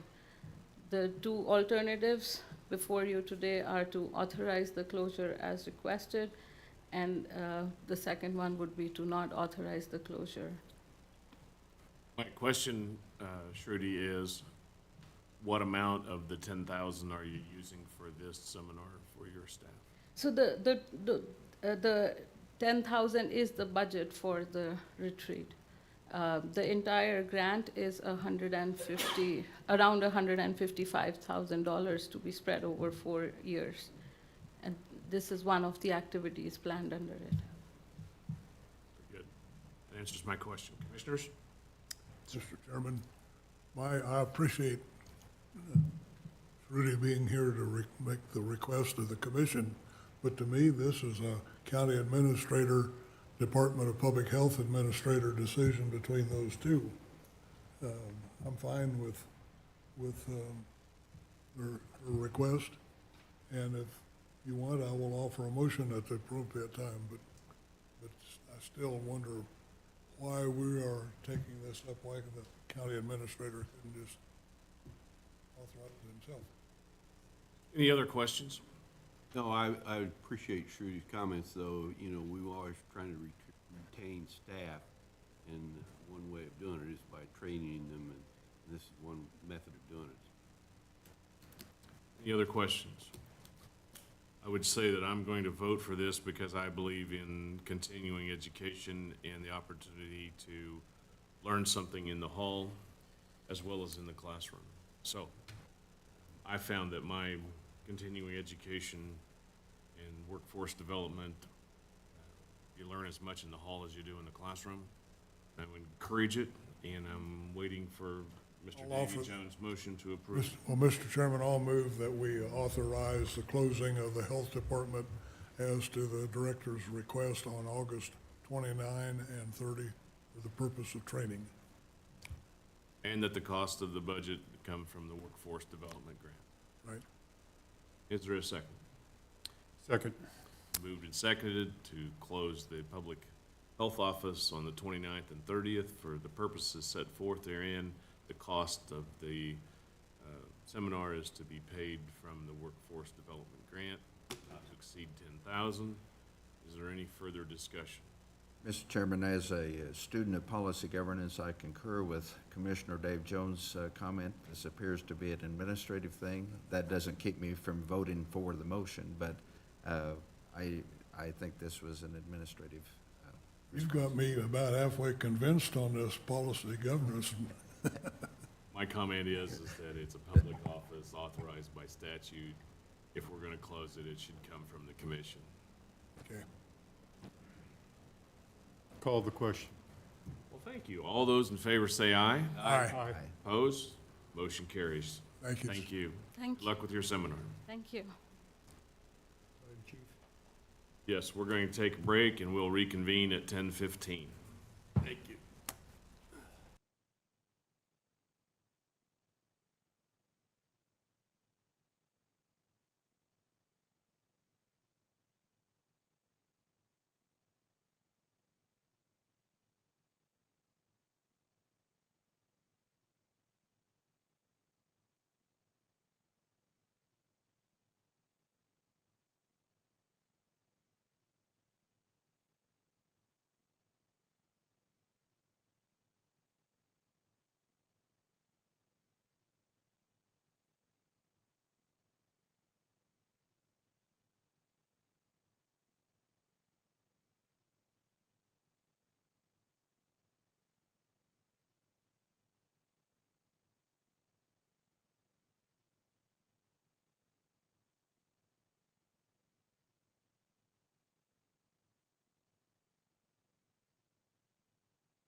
16. We had some technical issues, and appreciate everyone's patience with that. Next on our business agenda this morning was to hear from the sheriff's office. I don't know who's addressing this, whether it's Jeff or Mike or the elect. Looks like I get the sheriff. Good morning. Please announce yourself for the viewing public. Sheriff Mike Warren, Finney County. Morning, Commissioners, Mr. Chairman. We're here to discuss kind of what we started last year with the raising of selected jail deputies and clerical staff that we had to $19 an hour for the jail and other clerical or other selected staff to give them a $1. So if you remember in 2023, we did that. You allowed us to do that. And we had plans to do that again this year. Also, for our 2025 budget, $258,000 was removed from that. We're requesting $63,728 be put back in there for 2025 so that we can maintain these pay raises if granted. Would also like to state, I didn't have that in here. Well, before I get to that, on my recommendation down here, I had the wrong number here. It should be $63,728. I had a typo there. That's what happens when they let me type myself.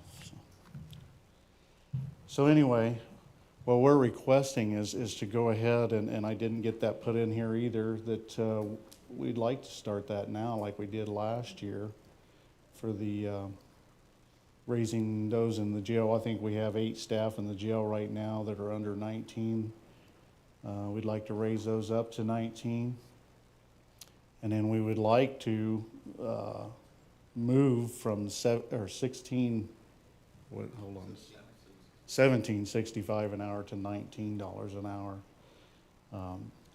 So like I said, doing that would impact our budget $63,728 if allowed to do that. I believe we can find that in our budget this year to go ahead and get that started like we did last year. And then if we could have that $63,728 back in there for 2025 to maintain that and to raise our starting rate in the jail to $19 an hour. So our alternatives is to approve to add the $63,728 back into the 2025 budget, or you can deny that $63,728. Our recommendation is to approve that.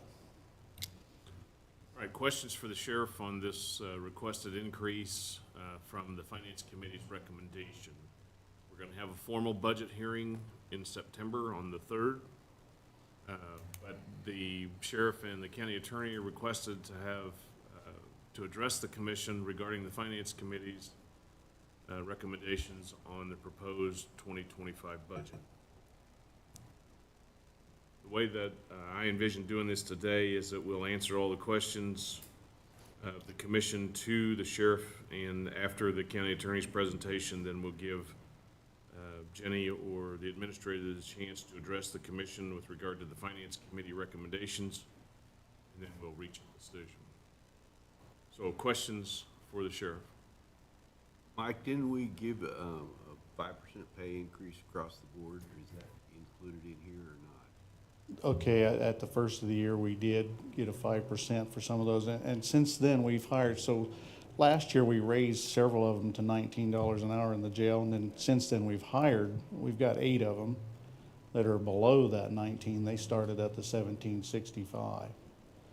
And so that's what our plan is, to get them up to the $19 an hour like we did everybody else. And then we would like to start hiring people at $19 an hour so that we've had people leave us because of more pay somewhere else.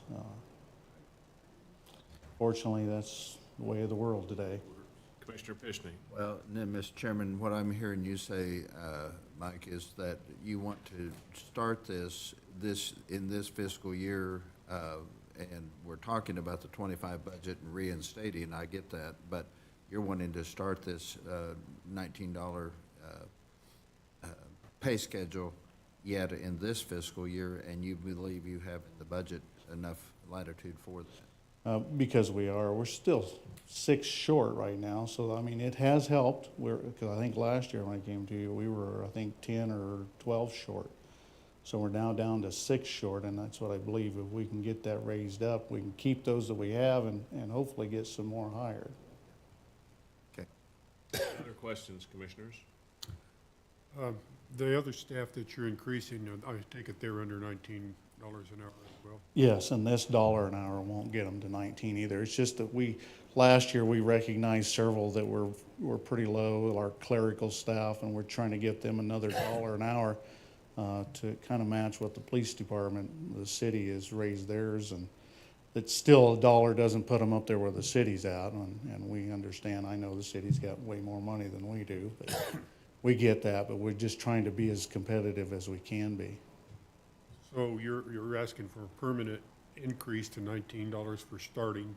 Do you have something in mind as well for the other clerical later on in the future, or is that?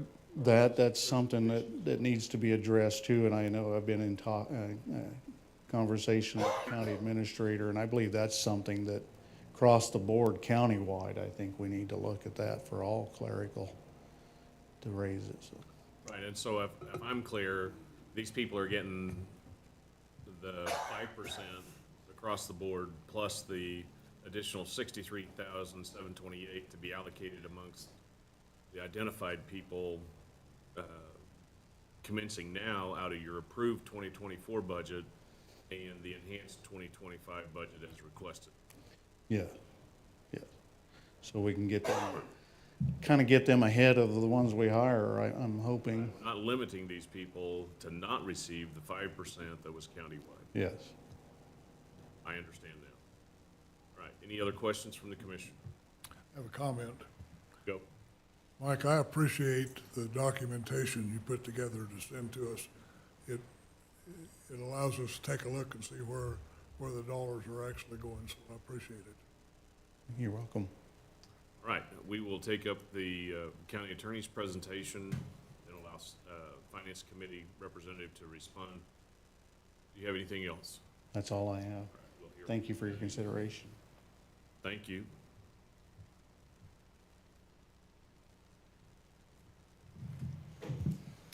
Susan Richmeyer, Finney County Attorney.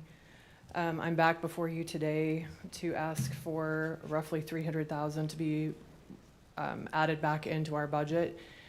We had $661,000 taken out by the Finance Committee without any discussion.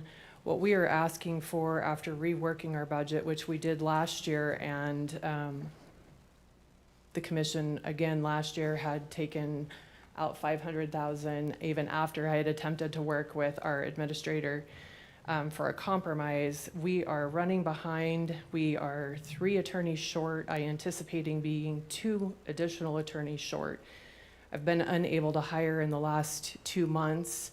Even with our intern program, we're a year out from being able to see any fruition from that.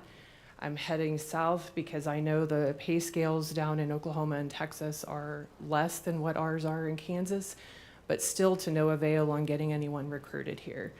So I am again asking for the budget authority to give us the room to move in order to try to get someone enticed to come to Western Kansas.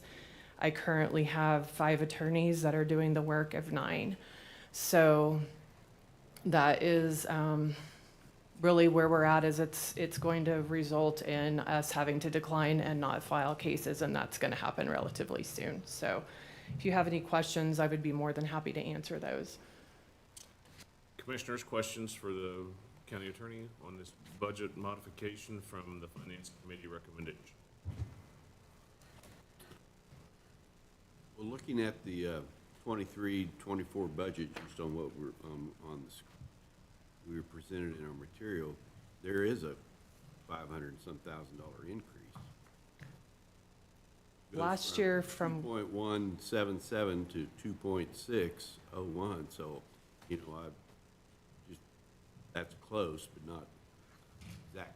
From what we had asked for, we've been trying to do some succession planning because I have 3 attorneys that are able, due to time of service, they have the ability to retire at any point. I also have an attorney who's been elected in multiple counties who will probably no longer be with us in January. And 1 attorney, due to medical reasons, we're looking at potentially not being with us next year as well. So I'm looking at having to completely rehire a set of attorneys, and to hire all of those new out of law school would be a disservice to our community, it is my belief. We need to be able to hire those with experience. I know across the state, those with anywhere from 8 to 12 years of experience are running between 150 and 170,000. So that is the competition that we're dealing with. Ellis County, their first year law students that have just come out and graduated, passed the bar, they're paying them 111, plus doing some additional, I guess, enticements with moving expenses, bar passage, payment, repayment for the bar. They have loan repayment during that course of the tenure of government service before it gets waived. So they have quite a benefits package that's available to them, and Barton County is not too far behind. Their first year attorneys are at 106, and we're at 84. And that's not include, and you know, that doesn't include any of the other stuff that these counties are offering, which just makes it extremely hard for us to hire. I can chase my tail all day long, but if we don't have it, we can't function. So One of my concerns is that your request is to go from 2.1 to 2.8. thought it was 2.7 2.6. to 2.883. And it's 2.6 to 2.883. in that circumstance, my beginning comment was that that's a 33% increase in 1 year. I understand that. The other question that I would like for you to address is, let's not beat around the bush. Long-term employees are recognized every year, and you have 2 of the longest-term employees for the county there is, and that's Tamara Hicks and Brian Sherwood. Correct. And at any day, they could say, we're done. I get that. The problem is how do you replace it? And the simple answer is, it will take some restructuring on your part within the approved budget to be able to find those experienced people. If they don't grow on trees and they don't want to move to Garden City. That's correct.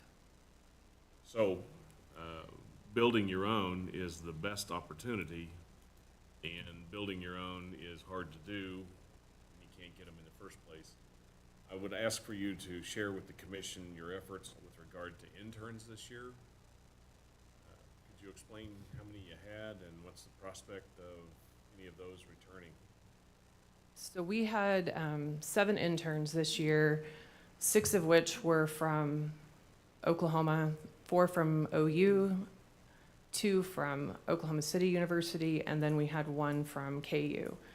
The number of applicants from our Kansas schools, I had 3 applicants from Kansas last year. I had 21 from Oklahoma schools. So I think that's very telling in and of itself, the numbers are. However, because I've been working with the Rural Justice Initiative and the recruiters from both KU and Washburn, I'm loath to do away with our efforts with those 2 schools because I think they are valuable resources for us. They're valuable resources for us with our legislators as well. But what that has taken has been a number of days each fall and spring for me to go and do government service panels, do panels on criminal law, what it's like to be a prosecutor, trying to sell a community in which no one particularly wants to move to because it's hours and hours away from their family. With our 7 interns, we had 3 that were second-year law students. What that means is that they have 1 more year of law school before they take the bar next July.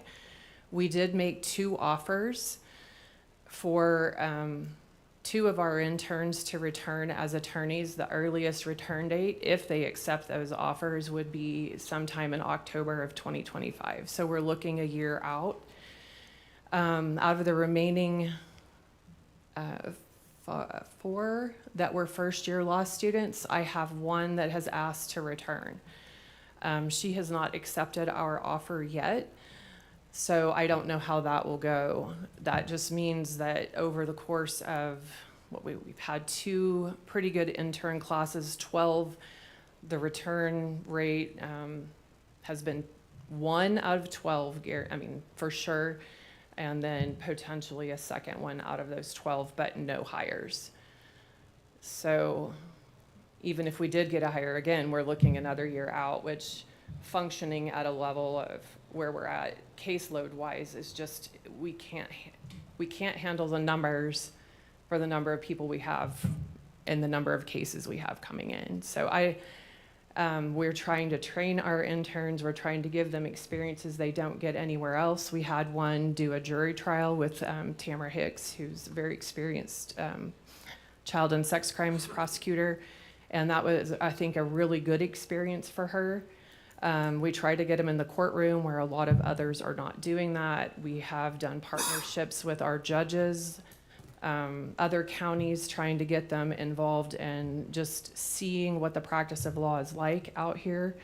And time again, we did exit interviews, and it's like, well, you really can't pay us enough money because you don't have some of these things that Lana's working for. But if you had some of these things, we would come. And so I think if we can balance the job offer with some incentives, which is kind of the intent behind some of the ask, then we may be getting somewhere, especially when we have some of the economic development that's coming along. They all loved Hidden Trails. I think the biggest, we've got some real big problems here, and part of that is how do you connect young professionals with each other so that they have a kind of a centralized group of people that they can communicate with, associate with, play golf with. That's a big problem for us, and we've tried to provide that, and Lana's been exceptionally helpful in working with some of the other industry in town so that we can have intern programs where we're getting our interns associated with interns from American Implement, from the hospital, from other disciplines, so that they can see that there are growth and connections that are happening right here in Finney County. It's just a very, very hard hurdle to get over. Mr. Chairman? Yes, sir. Couple of questions, Susan. Number one, to the immediate point that you just made, have you connected with Micah and the Chamber in the Next Gen program? Because they seem to be active and are doing weekly events, I think, or some doing events. I know some of them are at Hidden Trail. I don't think it's been quite as active as it's been advertised to be. The city has been involved with some of our communications as well. And I think, again, every year we learn something, and we kind of have tried to grow the program. So we've got some things online for next year that we didn't have online for this year. Are you speaking to the Next Gen program? That is on our list of things to do, but I know that that was part of workforce development when we met with workforce development and tried to come up with some things. It's a chamber program. Right. And, I think that needs to be engaged. Secondly, the question is, your 24 budget was $2,600,000, correct? Correct. Which is $1,000,001 million higher than the 22 budget. And the action on July 1st was to take it down to 2.5 million which was $1 million under this year, excuse me, 100,000 under this year. Under this year. And your request is coming in at about, just under 2.9. Correct. Am I correct on seeing those numbers? You are. Okay.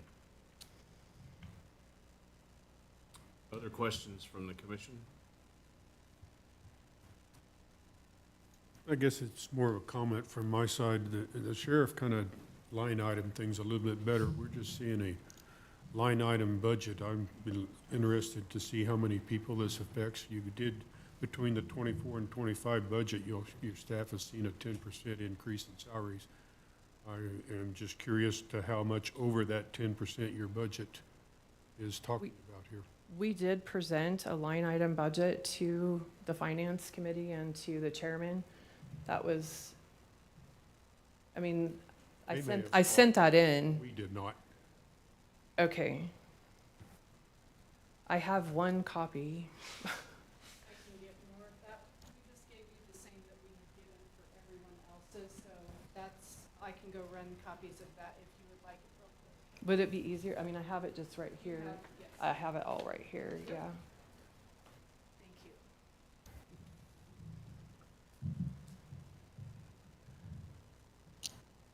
I think part of the problem we have is we get into compression, just like the sheriff has talked about. If he adds $1 to his, then those that are above them feel slighted because they've been there longer, and we have attorneys that would be in that slot, where if we try to match what our competitors are doing today from where they were hired, they wouldn't be meeting that. So that's why those numbers go up exponentially.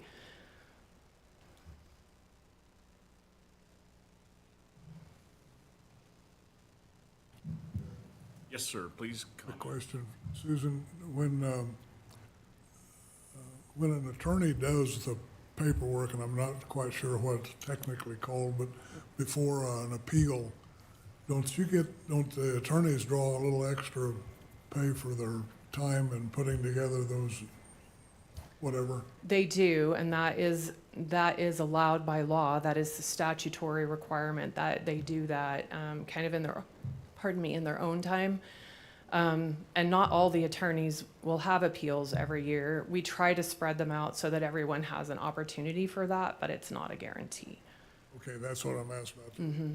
So above the county budgeted salary, there is a potential for a little more income. There's a potential for that. It's just, if this year we get 30 appeals and next year we get 2, we just don't know. We have seen an uptick in appeals this year. I anticipate that continuing to grow. I think a lot of that is as a result of, I think, lack of service out here. So a good portion of what we're doing post-trial, post-plea, and imprisonment are 60-1507s, which are ineffective assistance of counsel, and those have quadrupled in the last year. Well, and also, Commissioner Jones, appeals are assigned by the county attorney at the county attorney's discretion. So one of the attorneys doesn't have a right to do the appeal. I mean, we could outsource that due to time constraints, if that's what we end up having to do. And that would probably cost us more than what we're paying today. But it has, I mean, we're constantly trying to rearrange and see what job duties need to be done by whom and how we can make things more efficient. It's something we do monthly, quarterly, annually, and there's a lot of things we don't have control over. We don't have control over the fact that we have 6 or 7 courtrooms we have to be in with 5 attorneys at a time.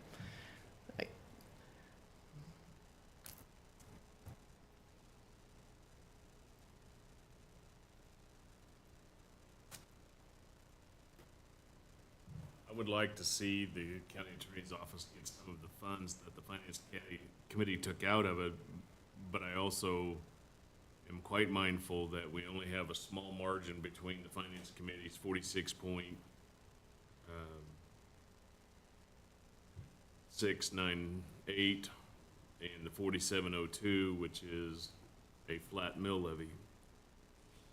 Still the chair's opinion that I think we can hold the line on the mill levy, but I'm not certain we can do that if we grant all of your requests. We can certainly consider the sheriff's at 64 and some of yours, because we have about 350, 400,000 of difference between the finance committee and the flat number of 47.02. The majority of the commission voted, as you know, to publish a net revenue net rate that far exceeded that, so we have plenty of budget authority should a majority of the commission decide to do so. If you would give us an opportunity to review this, I would appreciate it. Mr. Chairman, while we're doing that, the other thing that concerns me probably as much as any is every department that we visit with, appointed or elected, we hear it from the sheriff, heard it from the sheriff just a few minutes ago. But for example, in Public Works, we cannot attract the quality truck drivers and grader operators and so forth that we need. So it is not unique to the county attorney's office. It's just a different type of position, a different service that the county is providing through that office. So I think we need to make sure that we're not favoring one department over another. Not that the salaries are going to be equal, not that the pay per hour is going to be equal. I get that. They're different job responsibilities. But I particularly am concerned that, as I said in a previous meeting, we can't service the amount of roads we have now. And we just accepted 5 miles additional roads with our action today.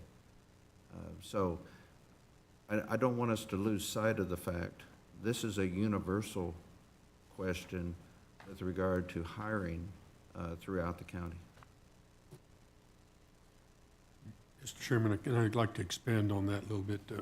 As a county, we are unique in the fact that we do need to budget.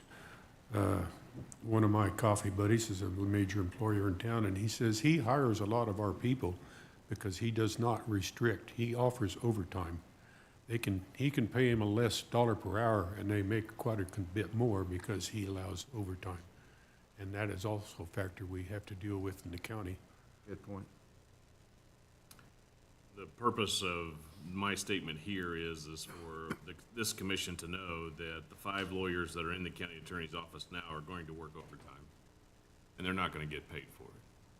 But these dedicated public servants are the ones that are providing the prosecution necessary to uphold the peace and dignity of our community. And while a skillful person operating equipment is hard to find, folks with a doctorate degree are considerably harder to find and keep here. I would suggest that we finish up with any questions to the county attorney and then hear from the finance committee on these 2 requests as it affects the 2025 budget. Any other questions for the county attorney? Any other remarks? No, Your Honor, I think I'm not on it. It feels like you're in honor today. That was Rick. Marquez was here, and I didn't have to stand up, but I should have. No, I don't have any other remarks. I think you guys have heard everything over the last couple of years. It's just that we're now seeing the result of what we saw coming, and it's a train we can't stop. I don't think, at least not in the short term. So I would appreciate your consideration, and thanks for the opportunity to come up here and have you reconsider it. Thank you. All right, we'll hear from Jenny or from the administrator on behalf of the finance committee on the reason for the recommendation in the 2025 budget. The fiscal committee just put together what we heard the commission say that you wanted for employees across the county, and that was what was put in there. Any additional changes that you guys would like to make would be up to you. We don't have a recommendation on it, just only here to answer any additional questions you have. I do have one. The finance committee's budget for the county attorney, did it include the 5% raise? Yes, yes. Mm-hmm. And any longevity that is coming up as well. Okay, and those were, the 5% was, Based off of current wages as of 6/21 for every employee. for every employee.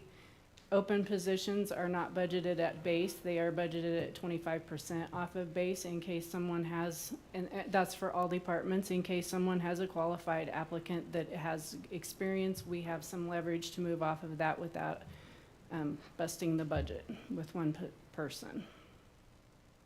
Okay, so my question, Jenny, is where the county attorney has 5 right now and has 9 in the 2025 budget. Would we budget only 25% of that amount, or would we budget 100% of that amount for those line items for employees?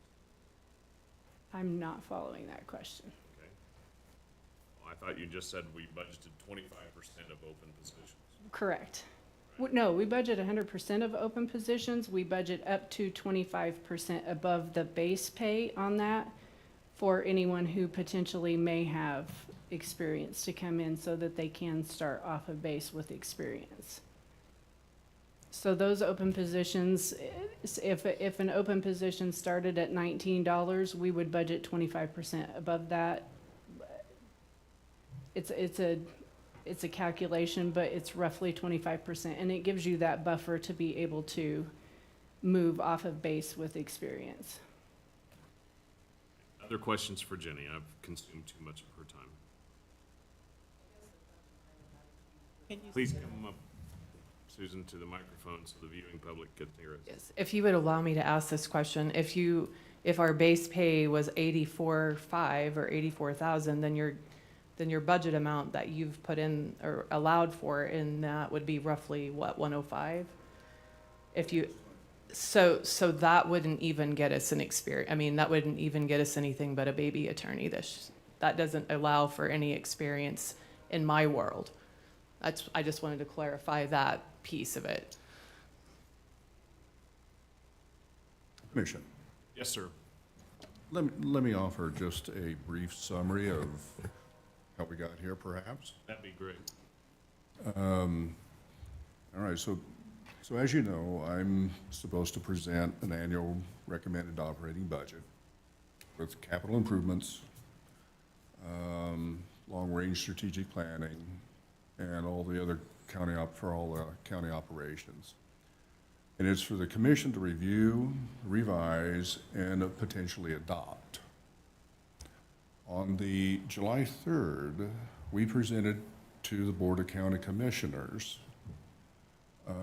budget that you have before you, which is just a little over 49 mills, correct? 49.016.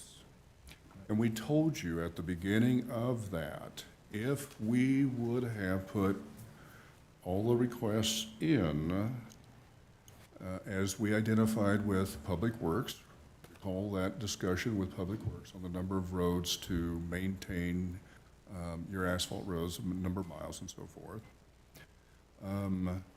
The sheriff's office and the attorney's office, you're looking at somewhere around 61 mills. Okay? Recall also that day we identified those dollar amounts that we segregated out of the budget for the sheriff's office and the attorney's office at your option to put them back in. That was the equivalent of approximately 1.75 mills that the commission could have on July 3rd put back in. They were allowed to make presentations to you during that time, and in addition, the Public Works as well, to, in essence, reinforce that need to increase that. The board ultimately decided to, in essence, reduce that amount and then later put that dollar amount, put some of it back in. Recall that the majority of that was from Public Works in terms of what they had set aside to try and maintain roads. So I guess in summary, even though this is what was presented to the board, they during that time frame, and you, both departments and Public Works, had the opportunity to present as well as all the other departments. So this is how we got here today, in essence. You've published for 49.016 mills. And that variance in dollar amounts from what they discussed on the 3rd to today is what? About how many dollars is that? A little over $1 million or not? No, for the, recall, they wanted it down there underneath the revenue neutral rate. And then you put it back in as kind of a lump sum to make a determination at a later date, I'm assuming during the hearing next Monday, or the 5th. 3rd of September, sir. Okay. To make a final determination of what you're going to do with those dollars that were taken out in addition to that. In the attorney's office, you saw off to the side roughly $630,000. And in the sheriff's office, off to the side, $258,000. And those were off the side. You were informed that those were not funded. That was presented by both departments, and it was at your direction then at that point in time that those were to remain off out of the budget. So I just wanted to clarify that today to make certain that everybody's fully aware that it in essence was presented with a choice of not by the choice by the board to make that decision. Any questions of myself, or you do have the fiscal committee in the room? Okay, if we grant both these requests from both departments, how many meal increase will that be? Well, is it under, I don't know what Susan's total request is, 382 and 60, yeah, so about equivalent of 3/4 of a meal. But what that does is, in essence, you're not raising the 49.016 mill levy.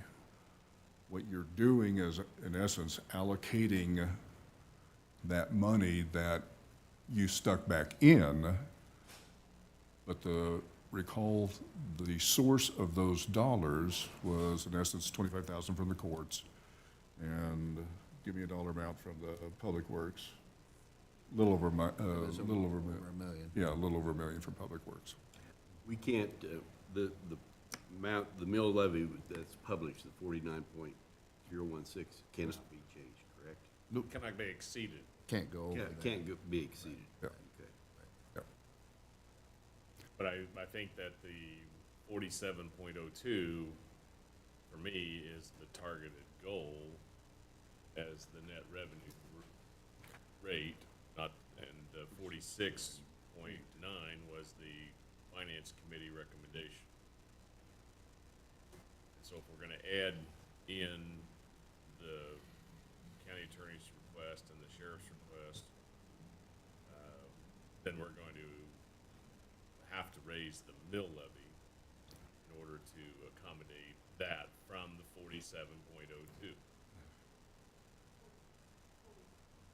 46.998 is your revenue neutral rate, but where we were at before was right around 47. 47.02 was last year's rate, as I recall. Yes. All All right. So, 47,309. 47,309 is what I'm showing on your. 47,309. Well, you shouldn't rely on the lawyer for math. 47.309. Okay. Well, Mr. Chairman, I want to just clarify another point. The 49 that was 06. presented, that was presented to us in that work session, whatever that number, that came from the fiscal committee, correct? And then the 46 or 47 came from our board after looking at that and adjusting it. Yes. I just want to make sure we're Yes, on the same page of where on these the July- directions that came from. Correct. On the July 1st work session, that's where the number came from, was from the board. Yes, we presented the 49.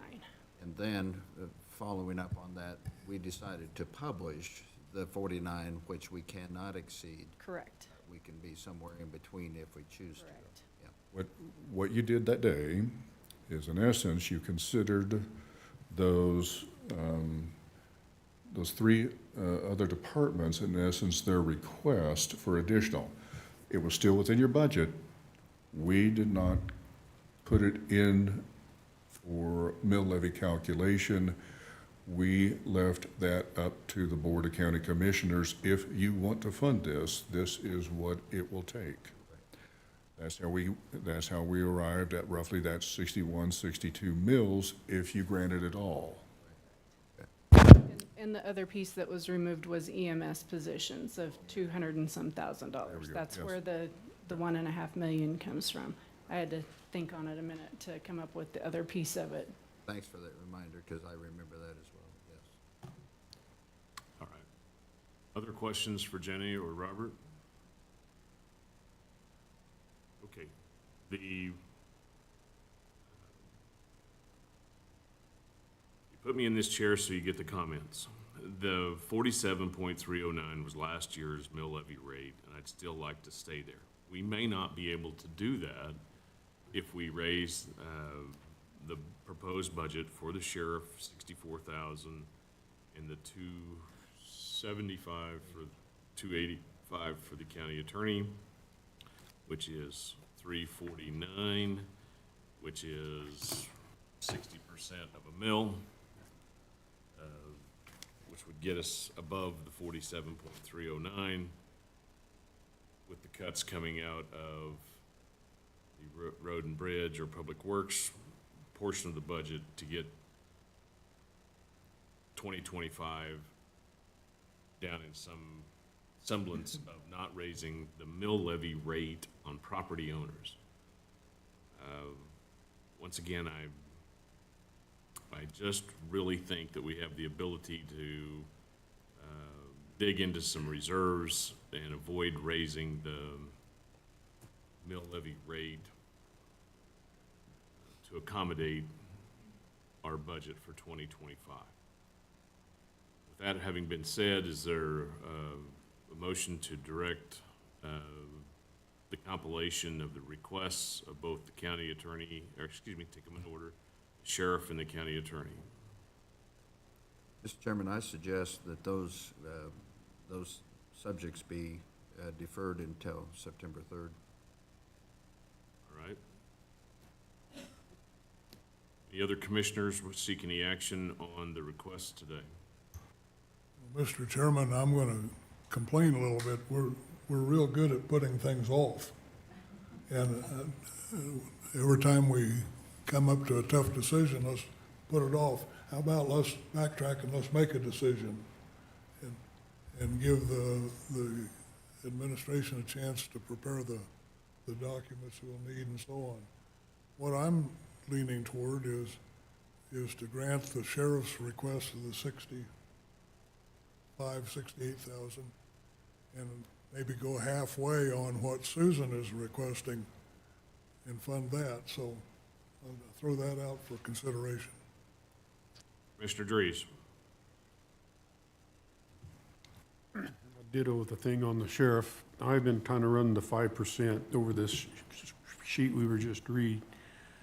the 5% that's already in the budget and seeing those numbers kind of match up with this column over here.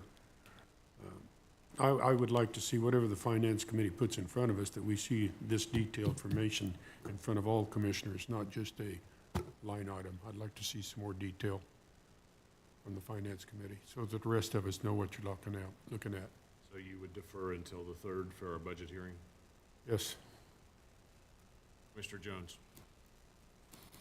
I think I'd have to agree with Commissioner Dave that we can make a decision.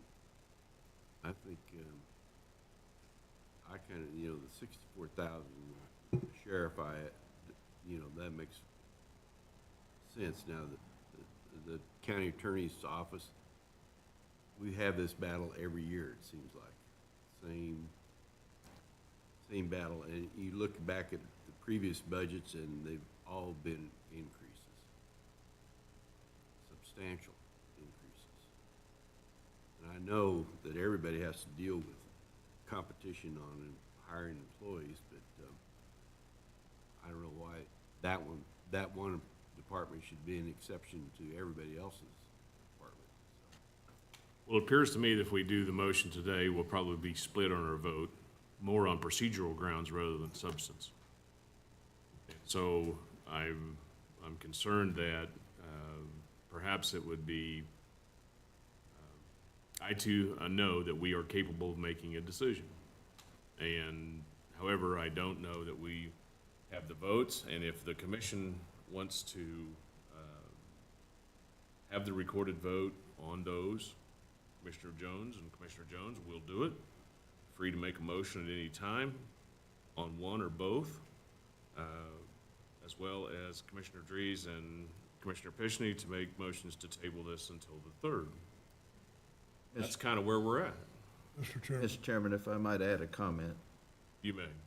I'm not trying to kick a can down the road, and I respectfully disagree with the comment that was made in the fact that if we do something today, we're showing favoritism to 2 departments out of however many in the county.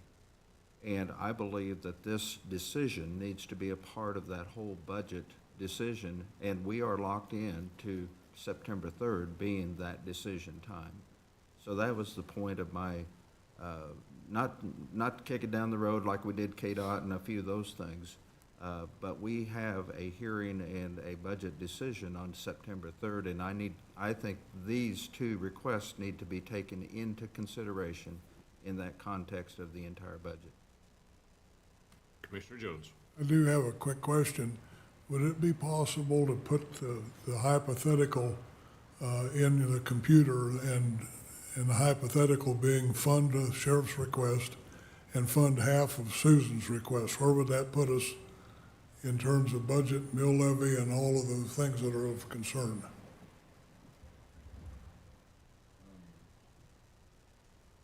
All right, just for clarity here, what mill levy are you working off of the base? What is your base mill levy that I'm supposed to be using? Well, the base I'm using is where we are today before any consideration of their requests that we hear today. 49.106. Remember, the board set that 49.106, but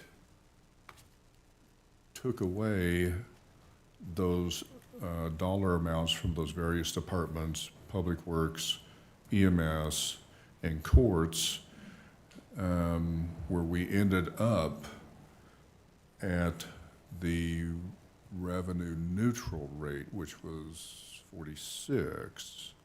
46.9, I believe. 9. So, Commissioner Dave Jones, you have, in essence, put back in, for purpose of this hearing, roughly $1 million, if I remember correctly, a little over $1 million. Should be about 2 mills. So, yes, approximately.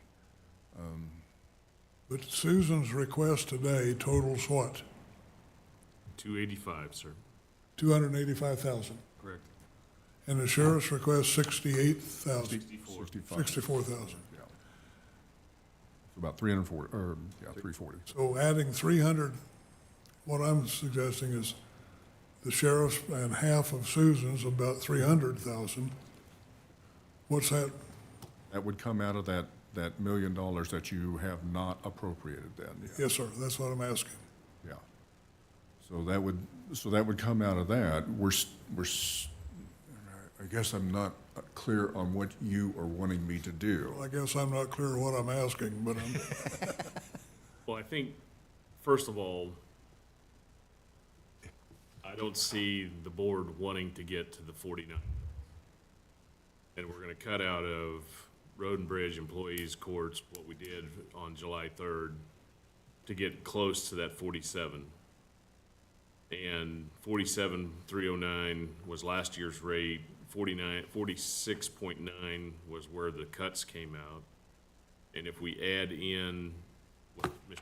Jones is saying, 206,000 back in it, that's gonna be 40% of a mill. That's gonna get us really, really close to the 47,309. If my math's any good at all. Well, I guess if we're boiling it down to a math problem, yeah, that's correct. All right. We can, If we're gonna do more than the 140,000, then we're 142,000 for Susan. We're going to exceed last year's rate of 47,309. okay, if that is the board's target. Correct. So that's what I'm needing to know. I get it, but they already outvoted me once, and they will again if they want to. These gentlemen have no problem outvoting me. Because they've served so many years longer. You know, this is my second rodeo at a budget. You're looking at a combined 60 years of doing budgets from the other four. Understand, but I'm just trying to understand that question of how much it's going to raise the budget and raise the budget from, or raise the mill from what number? Revenue neutral? The 47,309 does raise more revenue this year because valuations have gone up, correct? Actually, But, it does not. well, No, it's not. yeah, I forgot about That's the not correct. tax incentive area. There we go. Correct. Our TIF The TIF. number reduces it below the amount from last year by $500,000. Jenny, you're actually 100% correct, except that a homeowner in this county I know. is going to see a raise. I understand that. Because their but valuation went It does up. not raise more money for the county, and that was his question. Yeah, Okay. that was my comment. Most and I concerned realized about that the right individual homeowner and what their rate should be. And with keeping in mind that the other taxing entities in this community are going to have to raise the rate in order to provide the essential services. And where that magic number is, I can't sit here and say today. So what I really want to know from a majority of the commission is, do we decide today or do we decide on September 3rd? And I apologize for speaking over anyone that I did. Commissioners? I think it's a September 3rd question. I'll acquiesce to September 3rd. I'm just making a point that I think there's some agreement in the audience. We put things off real well. So it's time for us to. Would anyone have a problem of asking the finance committee, the administrator and assistant administrator and finance chair to propose a 48 mil budget? What amount of the two requests from law enforcement, county attorney and sheriff, that if we passed a 48 mil budget, that would be a 0.7 mil increase for the average taxpayer homeowner? Mr. Chairman, I'd like to piggyback onto that. I would like to know, and if you're gonna do that, what did we actually take out of road and bridge to get down to that? We took out miles, we took out. Well, I want to see the dollar number out of each department we took out if we're gonna add back in somewhere else. You know what I'm trying to say? Yes, sir. We took nearly around $1 million out, and I think we need to put about $500,000 back in. You took, Which Department. Public Works. you took out $1.1 million out of Public Works, 112,000 out of EMS, and 25,000 out of the courts for the mediation and expenditure. I agree with that assessment, sir. The question is, well, where, if we plan on a 48 mil budget, how do we allocate the additional tax dollars to meet the requests from law enforcement? And what amount of money can be put back into Road and Bridge to assist Commissioner Finney in his desire to have some allocation of funds back to the Public Works? Does that seem appropriate for the commission to ask the Finance Committee to set 48 mills? Where does it get it? And how do we allocate the county attorneys and sheriff's requests, and what amount of money goes back into Road and Bridge? I do not see putting money back into EMS when they have the 5 positions or 6 still open. That's just allocating more money for open positions and creating and exacerbating the problem within that department. Yes, Jenny? Clarification, you want to add 142,000 back to the county attorney in the full request for the sheriff's office, and then any remainder going into Public Works to hit 48 mills? Well, the request from the county attorney is 285 and the sheriff 64. The consensus from Dave was to do half the county attorney, and I don't know what the rest of the commission thinks. But I want the Finance Committee to deal with the request for the 285 and the 64, and we'll make a final decision on the 3rd. Okay. But I want to hear from the Finance Committee as to how we're going to handle these allocations, and if there is a recommendation, and I know that you've shied away from that because it's an elected position. Correct. But you are the finance director. Yes. And budget is what our sole big job is to do. So I would ask for your recommendation and professional advice in that regard. All due respect, that is the final say is the Board of County Commissioners. Yes, sir. She's a messenger.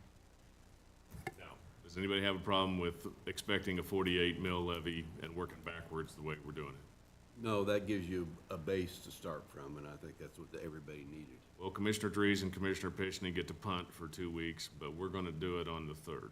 Well, we have to do it on the 3rd, but I think that's a starting point.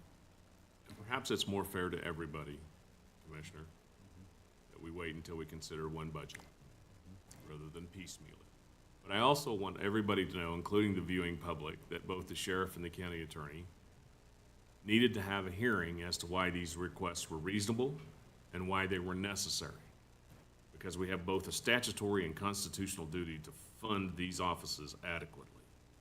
And what adequate is begins here, but it doesn't end here, folks. We need to do so reasonably.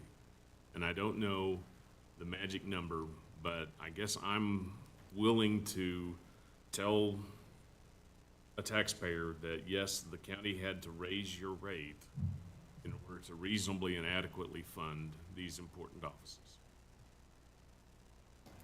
We'll take it up on the 3rd then. Thank you.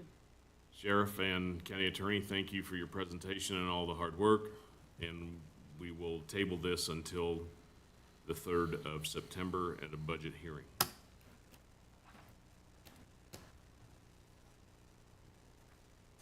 Next on our agenda is to hear from Jenny with regard to consideration to fill an open seat on the Western Kansas Showcase Board of Directors. Robert Kreitzer brought a request before the board on July 15th, 2024 to fill a vacancy on the Kansas Showcase Board. Finney County provided $50,000 in ARPA funds to get the program off the ground in 2023, and also was asked to attend 2 of the showcase events in early 24 in an effort to get high school students interested in various local government career options. Those 2 events focused on healthcare and city-county essentials. The Western Kansas Showcase Board meets 4 times a year, and members are asked to attend various showcase events as their schedule allows. The commissioners were asked if any of you all were interested in sitting on the board, and you requested that we check with county employees. Kelly Munyon, the Human Resources Director, has showed interest in sitting on that board. If appointed, she would sit, their bylaws state that it would be a 2-year term and could be reappointed at the end of that by their board if they so chose.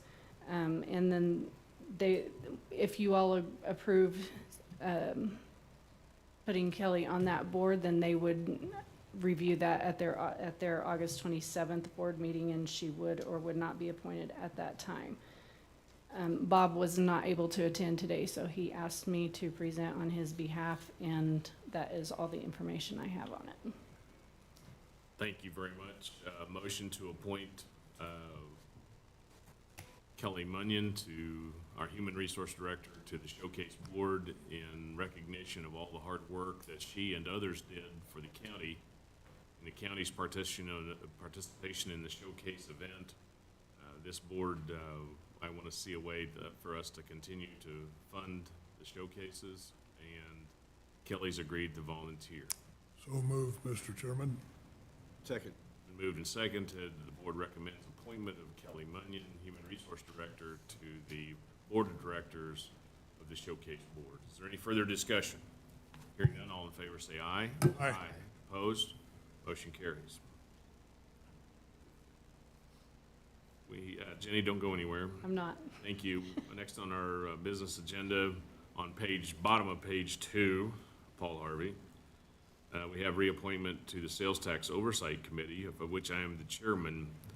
I do want to note that we have 2 people that have regularly attended and done a fantastic job on this sales tax oversight, which was a part of an interlocal agreement in 2017 on a 30-cent sales tax that has built the gun range in order, the improvements at the zoo, the gun range, Jenny Barker street improvements and signage and water drainage, as well as the fire station and EMS center.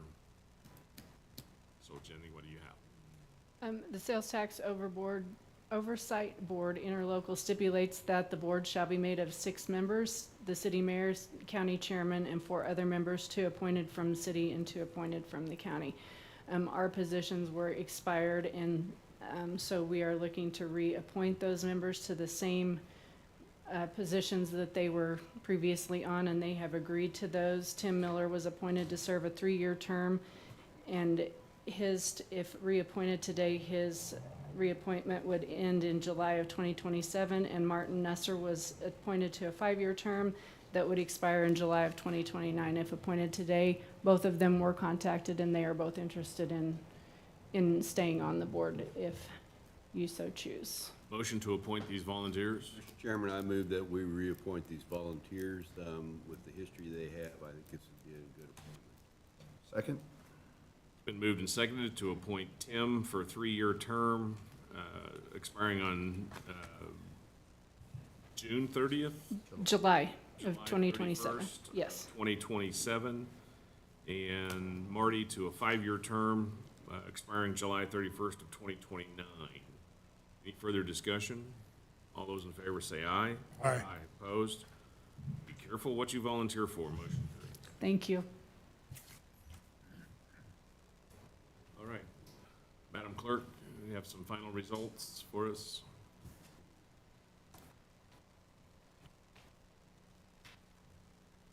Before you get started, we'll seek a motion to recess as the Board of County Commissioners and reconvene as the Board of Canvassers.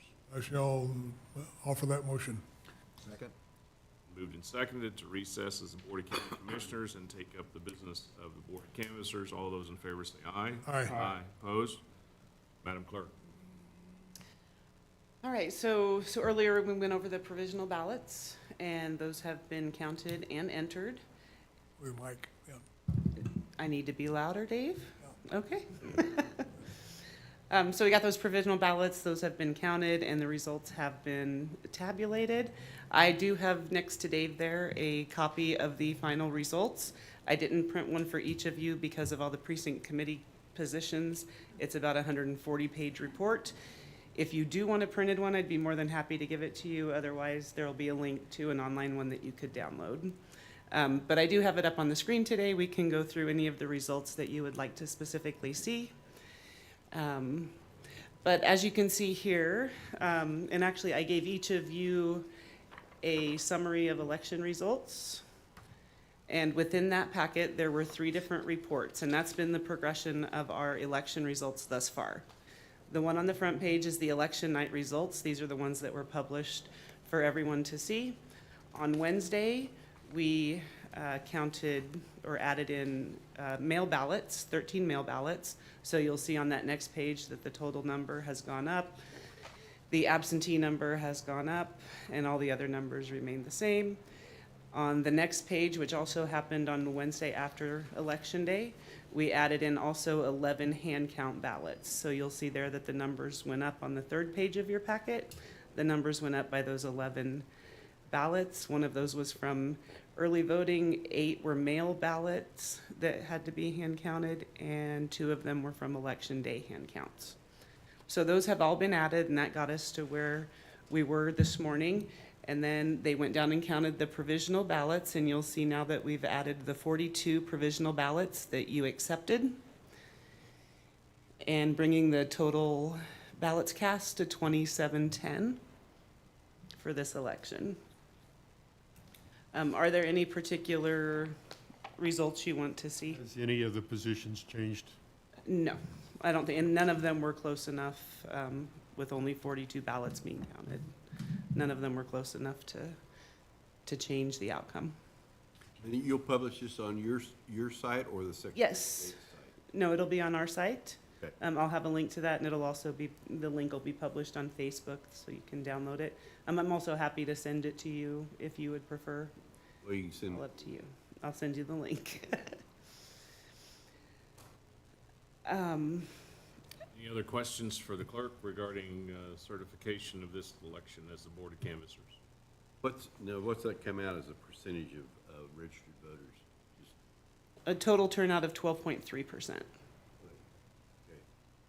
Hey, it's like 8% better than our last election. Last one wasn't necessary. Well, there you go. Don't tell the people in Topeka, I know. Commissioner Jones. We do expect a larger turnout in November, so I would hope so. I hope so too. The workers like to be busy that day. It's a long day, and so being busy kind of helps the day go faster. I want to thank you for your efforts to make sure that we have full and fair and accurate elections here in Finney County. It's marvelous work, and make sure that you thank all of your volunteers, including those who volunteered today. You couldn't do your job without all your volunteers. That is correct. So Mr. Chairman, I move we certify the election results. really, before I was finished Yes, thanking all the volunteers? Yeah. I hope. Been moved and seconded to thank all the volunteers, let alone certify all the election results as presented. Any further discussion after we thank the volunteers one more time? All those in favor of certifying this election as final? It has been moved and seconded. All those in favor say aye. Aye. Opposed? Motion carries. Do we have any other work as Board of Canvassers? I have a question. Yes, sir. The question came up, how many write-ins does it take for somebody to be considered to fill a precinct committee position? To be elected into a precinct committee position, it requires 5 votes, yes. At this time, as of Friday, when we reviewed all of the write-ins, there were no write-ins that qualified. So it was just the people who filed to be on the ballot. Other than that, the precinct chairs would need to make appointments to precinct positions. Okay, thank you. You're welcome. Any other questions? Nope. I'll then offer a motion to recess our canvass and reconvene as the Board of County Commissioners. Moved and seconded to recess as the Board of Canvassers and to reconvene as the Board of County Commissioners. All those in favor say aye. Aye. Aye. Opposed? So Motion carries. I do have a couple more things. Oh, do you need those for the canvassers? Not the canvassers, no. I needed to wait until you were commissioners again. All right, please go. So if we can go to, Sam, if you could pull up those results and go to page 71, please. I believe it's page 71. We did have a write-in tie.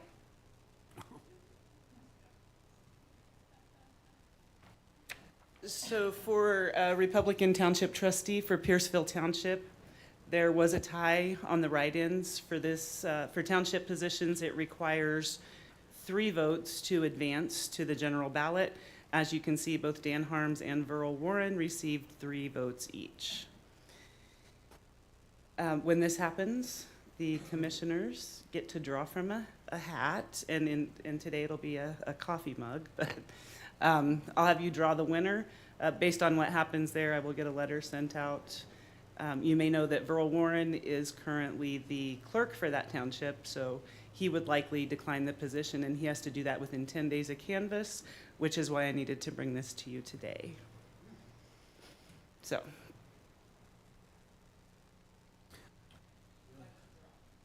Well, did you have a volunteer certify that you have both names in your coffee cup? All right. Thanks for volunteering. You could, on a ballot, make one of them a Democrat and the other a Republican, and then The things I could do today.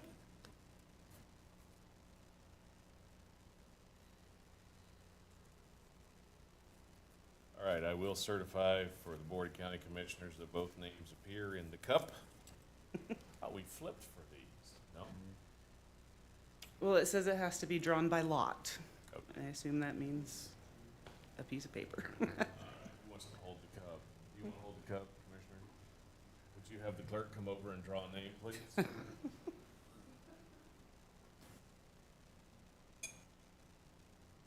And who is the winner? Would you announce, please? That would be the township clerk, Verl Warren. So we will get a letter out to him, get notification out to him.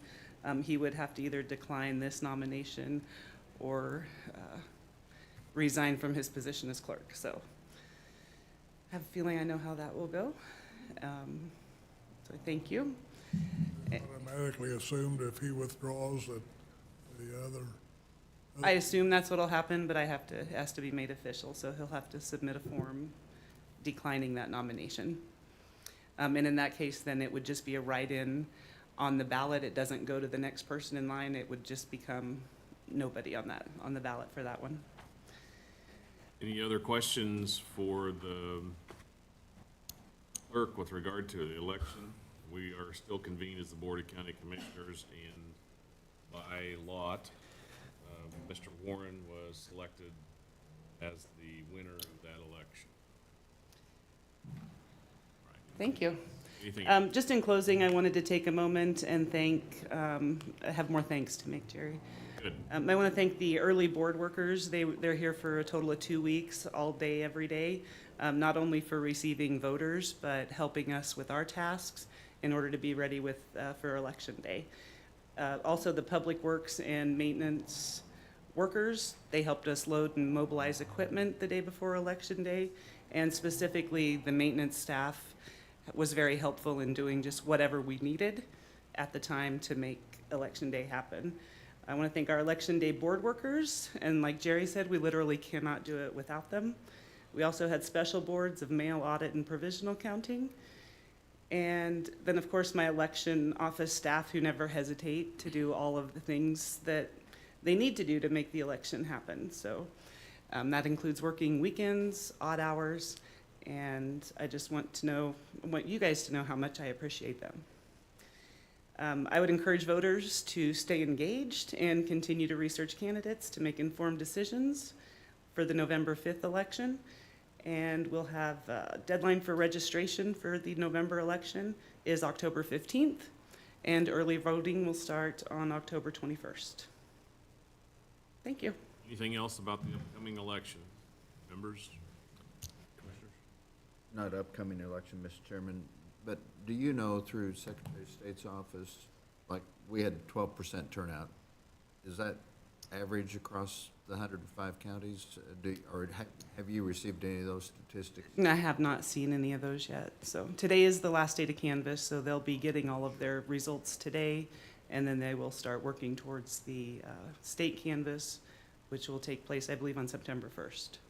I just wondered because some of those counties had contested races that were creating a lot of interest, especially over in Johnson County in that area. Yes, I was actually a little surprised just due to our contested races and the fact that we had a sales tax question. I kind of thought the turnout would be a little higher, but. Just curious.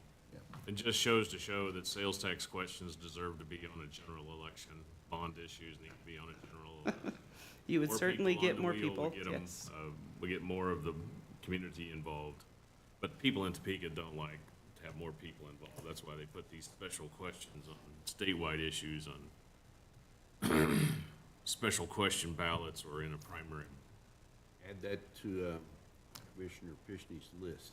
I don't have enough paper. My list is, it's already filled up a full page. Anything else for the clerk? You won't be bored. All right, well, we're going to move on. Thank you, Commissioners. Thank you. We turn it right back to you if you take your chair, and upcoming meetings and events. Did everybody have a chance to look through that? The only one that I would point out to everyone is that we do have the Tumbleweed Festival this coming weekend. So Yeah, I would point out that I added the Kansas Legislative Policy Group annual meeting that's coming up in October, first few days of October. well, I wanted to know from Commissioner Pishney whether he was going to be able to attend for us, or whether we need to start thinking about sending somebody else for KPC meetings or KAC meetings. And I'm willing to do that through the end of my term at the end of the year, but it's up to you. Up to you guys. I'll attend the KLPG. Okay. I'll probably go to that too. Pretty good. I'd like to have that participation rather than sit here and bellyache about those things. That volunteer work is really appreciated. Anything else on upcoming meetings and events? Well, back on that calendar for, I think it says September 5th, but is that not September 3rd for our next meeting? It is the 3rd. Just want to make sure.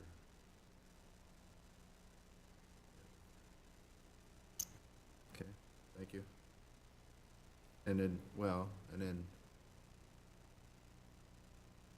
September 16 instead of 19, is that right? Correct. So we, Because we meet on a Tuesday after the national holiday. right, but I mean, it says 5th and 19th on here, so. Third? Should be 3rd and 16th. That should be the 3rd. And then the Third. 16th. I'll correct that, yes. Yeah, just looks like we got off a couple days or something. Anything else on upcoming meetings and events? If not, Mr. Administrator, which department report do we want to hear? All right. Well, we've still working on the NDS agreement, as well as creation of the sewer district up north, sewer district 4. Health Department EMS facility, October 8th will be a meeting with Goldberg Group. They'll go over 50% design with estimates, updates. Fire Department EMS update. That project continues on. We presented to the Sales Tax Committee last 2 Mondays ago. The IT connection for that estimate came in at $40,400. So that's, the Sales Tax Committee, in essence, approved that. Correct. We do have a LEPC meeting this Wednesday at 1:30. I got the notice and I appreciate it. Very good. Next commission meeting, besides the budget hearing, you do have, we should have a presentation from, for your LEC project from Justice Planners as well. And Do we have a date on that? I think that is that's on the 3rd. Yep, yeah. So they'll actually be here for that presentation. For the commission meeting. Last thing, the treasurer's renovation project is has gone out to bid. It's a 30-day requirement. As you recall, you were presented that a couple meetings ago, so we'll see where those numbers come in. Very good. The question that I have for you on the LEC committee, Chairman Drees, when do you guys next meet again before receiving the Justice Planner's report? Actually, it'll be on the 3rd is when they'll come in, so that group won't meet again until they gather for that final presentation of that report. And when is your committee next set to meet? We haven't set that date. You said that. No, you should also have an agreement from the architect on that for next steps. Recall they're looking at, you'll have to program then the results of this project. Okay, we did approve to proceed with the agreement, and that's what's going to be presented next week. Correct. All right. So we'll have an agreement for your visual pleasure on the 3rd. Okay. Anything else for your report, sir? That is it. Thank you. Any other questions for the commission to the administrator? Right, our county counselor was ill today. The wonderful experience of having children in the first week of school and all the bugs that go with it all get mixed up nice and appropriately. We do have progress being made on the NDS agreement. As announced by the administrator, I would ask if the administrator would get a hold of the city manager to advise him that we were unable to have that executive session in order to respond to the latest drafts and so forth. And I want to keep that moving, but I want to encourage the communication, if you would. Absolutely. Commissioners' reports right to left. Commissioner Jones. As mentioned, the only really official meeting I had was the NDS agreement. Other than that, I had a Republican meeting, which was not official. Commissioner Pishney. Several meetings that I have not been able to attend because of my schedule being out of town on family matters.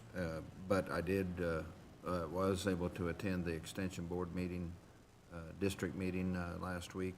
And what affects us here in Finney County, and Commissioner Dwayne is familiar with it as well, is the Extension District is trying to work with each of the two counties with regard to MOUs with the fair boards. And so they're in that process of trying to get that going with the Finney County Fair Board as well. Anything else, sir? All right, Commissioner Drees. Piggyback on that fair board issue, there was an extensive survey done after the fair, several pages of comments, and it goes to prove that we do need this MOU because many of these complaints were directed at the fair board when they're actually extension issues. And I will point out that 4 of the extension board members were at that meeting, so this MOU needs to happen. Speaking of extension, there's a West dinner. Yes. Volunteer on the appreciation dinner on August 26th, and if you would respond, they had one in Scott County. I should have mentioned that. Excuse me. Mr. Right ahead. They had one in Scott County after their board meeting last week, and had nice attendance from a number of the people, many of them from the fair board. But they invited commissioners and staff. But ours here in Finney County is on the 26th at 7 o'clock. Who do we reply to? Well, if you want to let me know, and then I can let Caroline know. You want to attend, and you can bring a friend. Okay, I'll see if I can find one. All right. Other commissioners, do you think if I'm going to respond to Carol Ann, I can turn it in for each of? I was not going to attend because it's coming out of the fair board budget for the food, so they need all the money they can get, so I'm going to decline. To continue on my report, Well, did you put Commissioner Picheny on the clock before you started? No, I did not. All right, well, timekeeper failure. Yes. Please proceed. The two remaining meetings, I have one Wednesday for the Convention of Visitors, and then Great Plains Development is later on the month, so nothing to report on those two meetings. Commissioner Jones. Believe it or not, I've had no meetings. Any other report? Nope. All right, mine is that I had, and Commissioner Picheny also attended a meeting with the Emmaus House and the Governor's Task Force on Homelessness and Hunger, and a very nice report on what we have in Southwest Kansas, and feel free to fill in some blanks if I miss any about that presentation, Commissioner Picheny, but this was a wonderful experience, not only to tour Emmaus House, but also to understand how our homeless shelter here in Emmaus House for feeding, how many meals that they actually produce and provide in the community, the impact that they have, and then to see the substantial numbers of homeless people throughout the state, but not so much here in Southwest Kansas. So we want to continue to thrive and prosper without the substantial burden of homelessness in our communities and all the things that it causes. And one of the things that is vitally important are jobs. So economic development is continued to be a focus and primary duty of government to facilitate, because the result is that when you have a job, you probably can get a place to stay, and you can probably then not be homeless. Also, in that meeting, it was us, the locals, letting the governor know through her task force and officials there that my board, the Compass Board, Compass is now a community-based healthcare, CBHCC. They didn't know that, which now provides that mental health services can be provided to the homeless, regardless of their Medicaid eligibility, on the same day basis, so that many of the people that fall into homelessness also have a disability, and many times that disability is in need of mental health counsel. So there's a lot of things to be excited about with regard to that meeting, and the presenters at that meeting wanted to emphasize that one of the key features to build from the bottom up is to help people understand the need for Medicaid for all in Kansas. That if we're going to address homelessness and continue to do so in those areas where it's vital, Medicaid for all continues to be a necessary thing for 37 states to pass, and Kansas fails. So one of the things that the folks in Topeka could do to really assist us in Garden City with our Emmaus House and other services providing food for hunger, housing for homelessness, is to lift people up rather than trample them down. It is also important to note that Emmaus House is the one shelter in Southwest Kansas that for which was presented that provides for unlimited stays for their people. It's hard to believe that you can move to Garden City, not have a home, and be able to have shelter without causing homelessness. So kudos to the Emmaus House Board and to the people that serve in Emmaus House to provide that shelter to people on an extended basis. Dodge City limits their people to 3 days, and then you got to check out, and where do you go? Our Emmaus House allows people to stay as long as they're actively looking for work. And remember, you can't stay at Emmaus House until you first go check in with the sheriff to make sure there aren't any outstanding warrants for you and no issues with regard to stalking or abuse. So with those comments, I would say that, again, I would like to thank the volunteers and paid staff at Emmaus House and their board of directors for the incredible work that they do. I thoroughly enjoyed the presentation and the Subway meal. With the meeting was over at the hospital. Lon, was there 35 people in attendance? About that, and so very informative. But once again, it was also local elected officials and other local people telling the governor's office and so forth of what was going on in Garden City and Finney County in southwest Kansas. Did I miss anything about that meeting? All right. Now, having that been our reports, is there anything else before the commission that we need to take up today? And Commissioner Jones, your patented motion to adjourn. That's right. So moved. And Commissioner Drees? Second. Moved and seconded to adjourn with no business before the commission. All those in favor say aye. Aye. Opposed? We are adjourned.